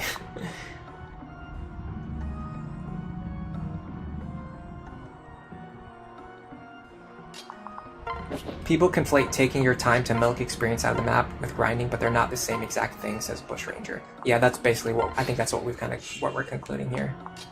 Plus, one really nice thing here is that we're actually getting we're increasing our magic stat, which is nice because Owain kind of needs more magic. As like a balanced character, he's typically not going to have as much magic compared to like other sages. We can get his magic stat up a little bit higher. Although right now I think he's pretty much catching up. Yeah, he's pretty much caught up with Anna and Libra already. Oops, I moved him even though he didn't need to be moved. By the way, every time we get a dual guard, that actually works against us, because it causes the enemy to break a weapon charge without dealing damage to Lonku. Missing's fine, but dual guards actively hurt us.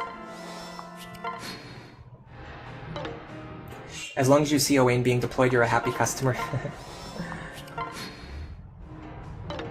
But yeah, everyone has different opinions.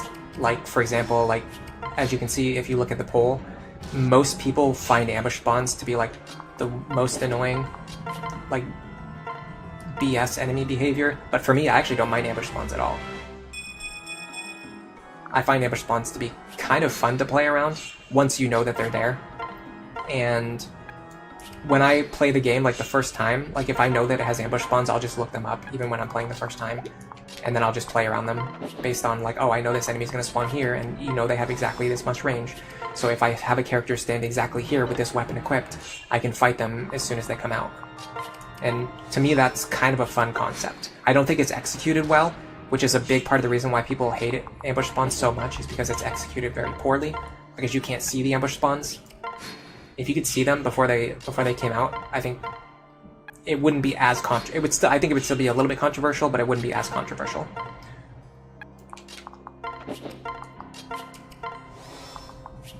We're almost done here. I think she's going to break her weapon very soon, in fact. I think she has 5 charges left. If I don't have any other heal staffs, I might need to back off too. Let me see about that.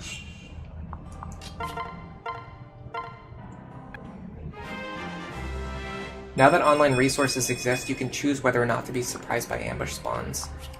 I think that's pretty much always been true. Like, you'd have to go really far back. You'd have to go really far back to like when like GBA emblem was like the only emblem that existed, and even then, like GameFAQs was already a thing. So I don't know. Like, I think the ambush spawn order has pretty much always been known. Like, as long as we've known about Fire Emblem in the West, ambush spawns have always been known. Alright, we actually have more heal staves in the convoy, so we don't have to worry about breaking our staves. After, remember that other chapter where I had, like, no heal staves? And I was, like, going into the convoy and, like, taking out, like every single scrap of, like, healing that I had available. Just so I could, not even for grinding, but, like, just so I could beat the chapter. After that, I went and I just bought, like, replacement staves. Like a bunch of replacement staves, and I just, like, filled the convoy with them.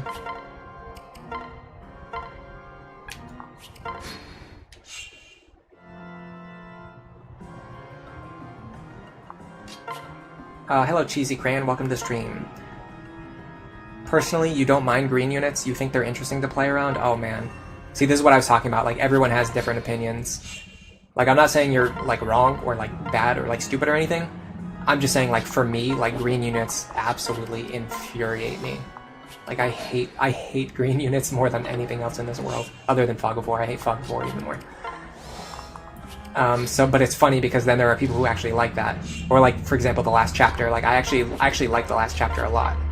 And there are definitely people who hate that chapter because of the Mire Tomes, because of all the treasure that you have to stop and get, because of the ambush spawns. But I find it to be, like, a fun puzzle to solve. But then, like, with green units, like, I just hate them. I think the common factor, based on the discussions that we had today about how, like, the reason I don't like Fog of War is because when an enemy moves through the fog, you don't know which tile they move to. And it's the same with green units. Like, you can't control green units, and they have randomized movement. I think what I've kind of narrowed down is that the thing that annoys me the most is randomized movement that I can't control. So, like, if enemies are moving through the fog and I can't see them, and they move to randomized tiles, and then I don't know where they are, like, that frustrates me. And if I have to deal with green units who are going to move in a randomized pattern, so I can't control where they're going to go, and there's no way to predict or play around them, they just move into random tiles, that annoys me and frustrates me. So definitely the thing that annoys me the most is randomized enemy movement that can't be controlled or played around, or green unit movement. And, like, ambush spawns don't fall into that category, because when ambush spawns appear, like, as long as you're standing at the edge of their range and you know where they're going to appear, you can cause them to move right out to where you're standing. Alright, we're about to break Goetia. Beautifully done. Oh, I forgot to rally resistance that time, so I survived on 1 HP. I already calced that he survived on 1 HP. I was just rallying resistance anyway. But it's actually kind of funny that it worked out that way. That I forgot on the very last time, and then he survived on the 1 HP, which is what I calced earlier. Could have been very bad if we didn't survive that. It's more about considering them. You never looked up where ambush spawns happen while playing through the game for the first time because you didn't think about the option, oh yeah, I always do it, it doesn't bother me at all. I personally think that if you're going to include ambush spawns in the game, they should be telegraphed to the point where, like, you can see them on the turn before they appear. And because no Fire Emblem game does that, I just look it up. Because in my opinion, that's how it should work. Okay, so there are no Master Seals in the convoy, so we're going to have to wait on promoting Owain. So we have to decide now who to give this boss kill to. I'm leaning like Lonku or Robin. Maybe Lucina. Lucina's kind of... she's kind of meh. Pair her up with... I don't even want to pair her up with Cynthia, honestly. I could pair her up with her father. Oops, that was a mistake. With either a bronze bow or nothing equipped. That way I can milk more combat out of it. Oh, in fact, what I can do is this. I can use the bronze bow. Unequip Kron. And then go like this. Oh, we actually deal effective damage too, that's funny. Perfect. This is going to allow me to get my bows up to A rank, while also getting some chip experience. And then if she levels up, I can also use Owain to heal her one time. Although this might kill. No, okay, it didn't. Actually, no, because if he heals one more time, he's not going to gain a level, so it would just be wasting a heal staff for no reason. After this, we'll go buy a Master Seal, we'll promote Owain. Doesn't Severa need experience? Not really. She's sort of like a like a secondary unit. Like her and Noir are mostly for Noir is going to rally skill. She's going to use effective damage with bows, and then she's going to get dual strikes. Like honestly, the only thing Severa is doing is just giving dual strikes, speed and strength and defense to Noir. Like this is the entire reason we're using Severa. For +2 strength, +8 skill, +7 speed, +6 defense, and then dual striking. And even these two, like even when they attack, it's usually not to kill enemies. It's just like to attack enemies and lower their health. And then if they get the kill, good. If not, then one of our Galeforce units just cleans up the enemy anyway. This should guarantee a kill. No, I forgot, of course, because she has Aegis, which actually works in our favor because that allowed us to get A-rank bows, and then now we're a little bit closer to getting more rollover experience. Where's your mother, by the way? Just gonna do all my rallies for no reason, just because it's fun. We also want Robin standing next to you.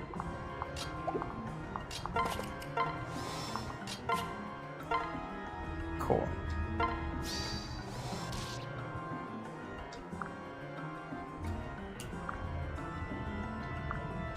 Oh, interesting, you can't skip that dialogue. Oh, that was actually that. The fact that we didn't get the kill on the previous attack actually really benefited us because it gave us just enough rollover experience to level up. You trigger Galeforce right before the chapter ends, that's always funny too. Yeah, Severa and Noir are pure player phase units, and even then, like even within our player phase units, like they're not even like high priority ones. Like Longku is our best attacker right now. Okay, we're the next chapter is... Yes... I don't see it. Invisible Ties. Which is... this is the one that's the same as the prologue of the game, where Crom and Robin are fighting... what's his name? Not Baladar. I don't know why I'm drawing a blank on his name. But they're fighting the character on their own, and then it reveals that actually while that was happening, there was a barrier separating from the rest of the army. So then the rest of your army is on the southern side of the map. But before that, oh, finally we've got another space that we can buy rescue stabs. That's actually really useful, just in case the other one gets blocked. I'm gonna buy an extra one right now just for restocking. Okay, so let me go grab a Master Seal. They're usually buyable in Paralogs, or if not, we can just get one from here. I carry only the finest. Okay, so we can use that to promote a Wayne. I actually thought I was done with Master Seals, but apparently not.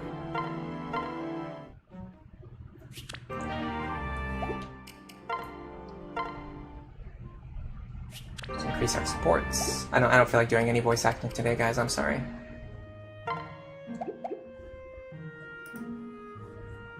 Who is the best child unit? I don't think there's a best. I think they're all... There's like... Honestly, like... More than half of the child units are like all in the top tier. And they're like good at different things, and they're good for different things, so it really depends on your team building context. I'm actually planning to make a build about the Generation 2 unit, make a video about the Generation 2 units that's coming out next Saturday morning. So honestly, I would rather just save my thoughts for the script, because I have to work on the script later today. So instead of answering that question now, I'll save it for the script, and then you can get the answer in a week, unfortunately. Whenever I actually publish the video. Lucina, because she's free? No, it's definitely not Lucina. It's absolutely... If I had to decide a best, it would definitely not be Lucina. She's actually kind of crappy. Because she's forced to join at a time when you can't customize her, it makes her less customizable than all of the other child units, which the customizable... Like, making the child units customizable is one of the best things about them, and Lucina doesn't get that benefit. She has a limited number of mothers, and she is forced to join early on before you have time to actually prepare her build. And she's kind of underwhelming in the stats department. There's a lot of reasons why I would rank Lucina near the bottom, definitely not near the top. The fact that she has Galeforce makes her not completely worthless.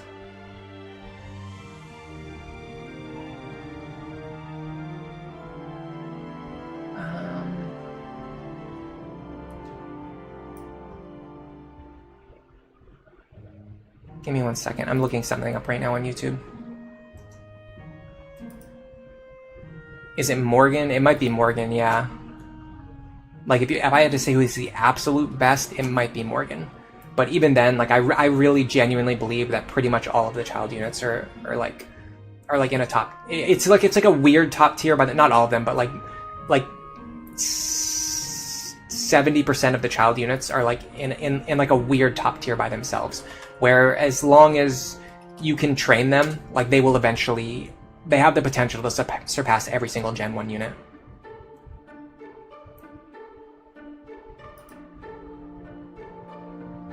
Okay, I see. Alright, sorry about that. Yeah, it's actually harder to get Galeforce onto Lucina than most of the other child units because of the way that she is. Even if you want to marry Robin and pass down Galeforce from Robin, it's like not that easy because then you have to invest all of your resources into Robin. And then like, I've talked about this before, but instead of having, because Chrom is a really great unit and Robin is a really great unit, okay? So if you take those two units and you pair them together, you just turned two great units into one great unit. Like that's not a good, well, I don't know why everyone thinks that's like the best possible thing to do in this game. That's actually, that's not a good thing, that's a bad thing. You're literally turning two good units into one good unit. What you should do is pair Chrom up with somebody, and then you have one good unit, or one good pair, and then you take Robin, you pair Robin up with someone else, and then you have another good pair. Then you're taking two good units and you're making two good pairs instead of one good pair. Ulrin is mentioning the full class list. Yeah, so okay, so I was getting to that. I got sidetracked. So the problem with Robin and the problem with Morgan and the reason why the full class list is like extremely overrated is because no character needs the full class list. You only need the classes that you actually need. Okay, so having access to every class doesn't matter. Because like if you want Owain to have Vantage, Vengeance, like Miracle, Tome Fair, and Dual Support Plus, you could just get all of 5 of those skills onto him by using by picking a specific by using Longku as the mother. Right, sorry, Longku as the father, and Lisa as the mother.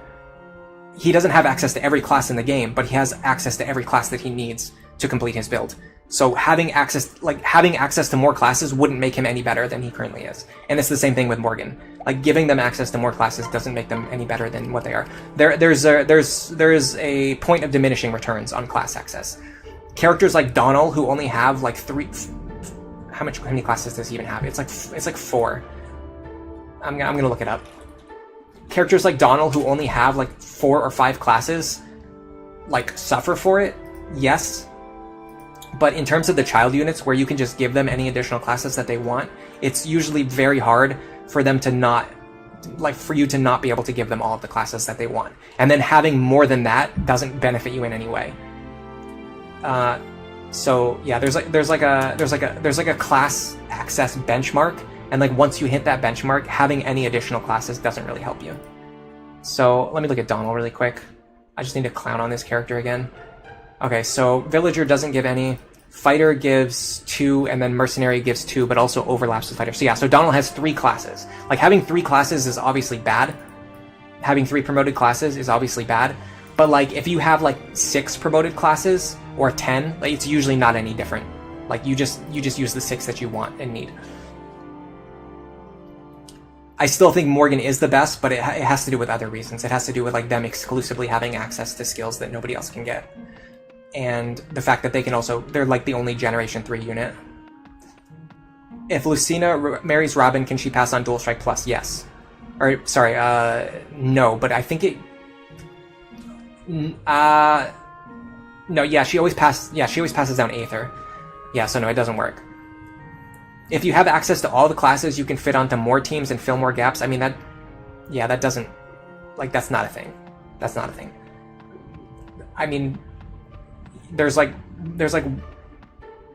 severely less than 1% of all Fire Emblem Awakening players who are spending 100 hours grinding through every single class line on Morgan so that they have every skill in the game so that you could fit them into any team slot. Again, you're not doing that. You're just using them in the team that you already have. You don't need 20 classes and every skill in the game to work with every possible conceivable team. You just need to have the 6 classes that they need to complete the build to work with the team that you're using.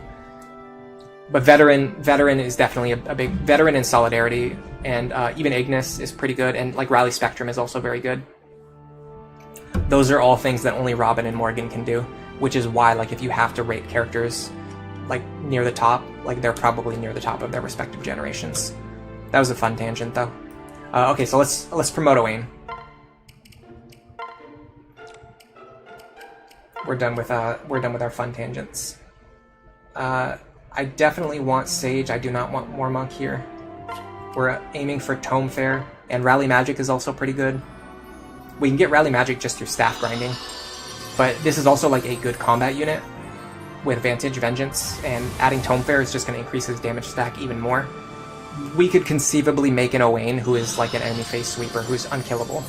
Like, I could see that happening at some point before the end of the run, depending on how much experience. If we had recruited him earlier, we could have gotten this started earlier. But unfortunately, we didn't get the process started until too late, so we might not be able to complete his build before the end of the game. But if we can, we could potentially make an unkillable Owain, which would be really fun.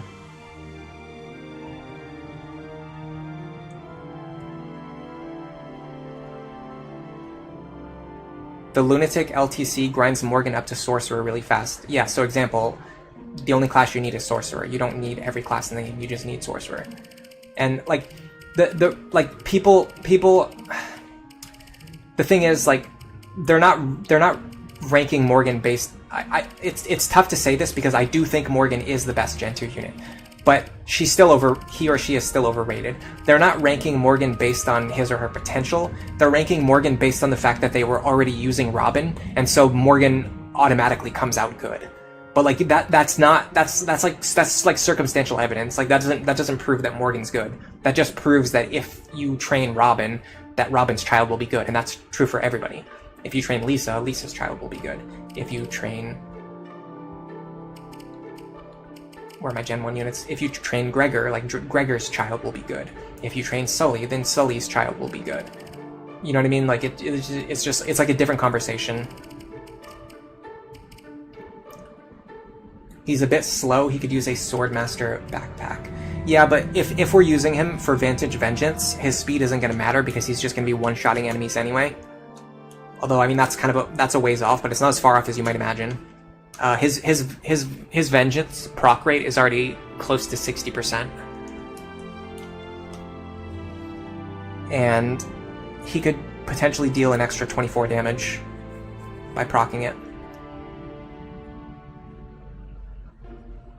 It's more about the planning phase before the run. Yeah, like, everything is about planning.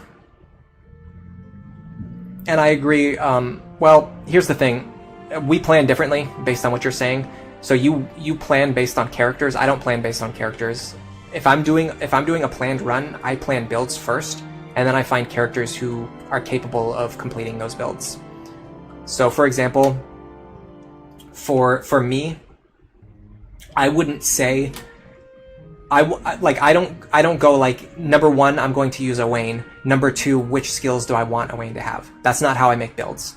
I do number 1, I want a character who has Vantage, Vengeance, Miracle, Tome Fair, and Dual Support Plus.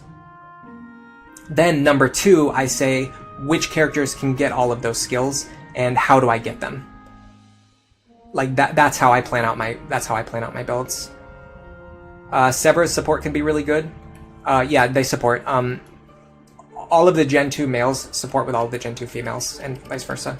So I could pair Owain with Severa, Cynthia, Noir, or Lucina. Owain Lucina is really good. I've used it in a lot of runs. I could see Severa being valuable here because she gives defense and speed, which is exactly what Owain wants. He wants defense and speed. But the thing is, he kind of wants magic, though. He wants magic more than he wants defense.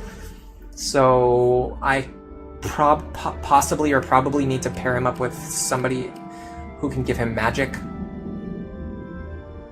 If I had one more team slot, it would be nice. If I planned this out in advance, I could have had like one more character somebody specifically for pairing up with Owain. Somebody who could do like Sage, because like Sage plus Sage pair up is really good. I'm trying to Think about what other ones are good. Trickster's really good for him. Trickster would be good.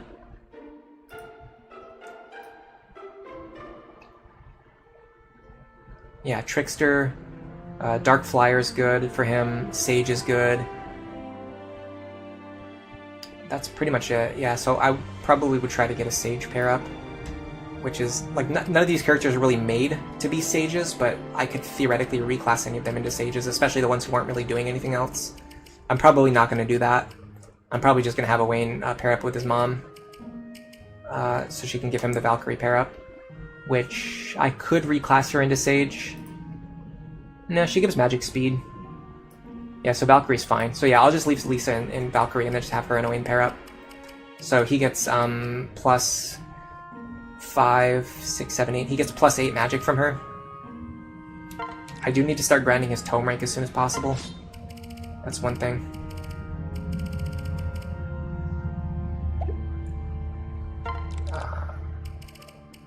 I don't have any wind tomes left over. I'll just use these fire tomes because I have them anyway. Yeah, so we're probably going to do Crom Sumia, Lonku Noe, Robin Saria, Lisa Owain, Lucina, Cynthia, Noir Severa. That's like our completed pairs. This party is like honestly pretty far from optimal. I didn't plan this run out ahead of time, and I ended up pivoting. I was originally not going to use any Generation 2 units on this run, but then we did a poll like around chapter 12 or 13, and people voted that they wanted me to use and to showcase some Gen 2 units, which I'm actually glad that I did, because now I have footage that I can use for my Gen 2 video. But either way, like, this whole section of my party, like these 5 units right here, are pretty suboptimal. Like, none of them were really planned out in advance or intended to be used, so I just kind of like worked with what I had available. They probably would have been, although I don't know who would have been in their spots. It's tough to say, because I mean, it probably would have been like Henry, Libra, Anna, like those 3 right there alone, and then I'm not sure who else. I probably could have slotted in Tiki later on if I had free space. Like, the reason I'm not using Tiki is because I don't have free space for her. And then I'm not sure who else. Like Cordelia, I probably could have kept using Cordelia for the rest of the game. And Frederick too, honestly. Just as placeholders. Anyway.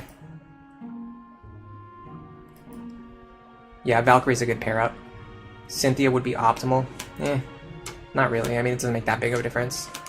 The S rank doesn't give any extra stats. It just gives like 10% extra dual strike chance. But again, he's not going to be a dual striker. He's going to be one-shotting enemies with Vantage Vengeance. So as long as he gets the magic from his mom, it doesn't matter. The extra dual strike chance won't matter in most cases. Anyway, I don't feel like doing another chapter today. This feels like a nice length stream. I can work on my script for the next video. After this, well, probably lunch. Then I'm gonna play some Uma Musume. Then I'm gonna work on the script for the next video, and I'm gonna do everything in my power to make sure that it's ready before next week. But I'll just say thank you to everyone who stopped by today. Thanks for all the likes. Thanks to the lurkers. Thanks to the first timers. Thanks to the regulars and the regular chatters and the very active chatters. Sorry that I don't read chat as much as I should. Sometimes I just get so focused on the game. Mr. Bushranger, you're heading out as well. This is actually a good time. Tricky, off topic, but do you plan to buy Super Robot Wars Y? Yes, I do. I'm probably going to buy it. I don't know if I'll buy it right away. I might wait till it's on sale, but I'm definitely going to buy it. I'm not 100% sure how much I'm looking forward to it. I've played so much Super Robot Wars already in my life. Like, I've pretty much played every single Super Robot Wars game with an official release. Some of them I've played through multiple times. I've played through several of the games that don't have official releases. I've played through some of the games that are only in Japanese. Like, at this point, and like, I don't think Y is going to be any different from, like, I mean, it's going to be a little different, but it's not going to be extremely different from VXT or 30.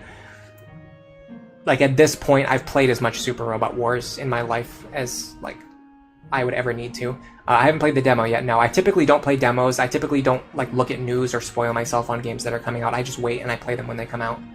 It helps a lot with, like I mentioned, like, I'm probably going to wait until the game is on sale Like, if I looked at the news and, like, I hyped myself up, I would be more, like, motivated to buy the game right away as soon as it comes out. But, like, if I just kind of, like, ignore the game and I just wait until it's on sale, like, I can just put it out of my mind until I can get it for a good price, which is arguably a better use of my money. You've played OG 1 and 2. You've played W, X, and 30. You should definitely play V and T. They're both good, and they're both available. Yeah, you haven't reached the fatigue point yet. I think, honestly, I think OG 1 and... honestly, I think... I was going to say OG 1 and 2, but honestly, like, OG 1 specifically just holds up extremely well. Like, I still replay OG 1 fairly regularly. It's probably the one that I've beaten the most times, and even it's definitely a little bit more simple in some ways, but I don't know, it was just like perfect. Like, for the level of simplicity that it was just perfectly designed to be very fun and very replayable. V and T are pretty similar to X. Yeah, they're not similar to 30. They're very similar to X. I can't say about Y because I haven't played it yet. Anyway, that was a fun conversation. Honestly, if you want to chat... well, hold on a second. If you want to chat about Super Robot Wars or anything else, if you're not already in the Discord, you could join. But I'm definitely in lunch mode, so I'm going to go do my lunch situation. Everyone else, take care of yourselves. And for now, enjoy the rest of your day.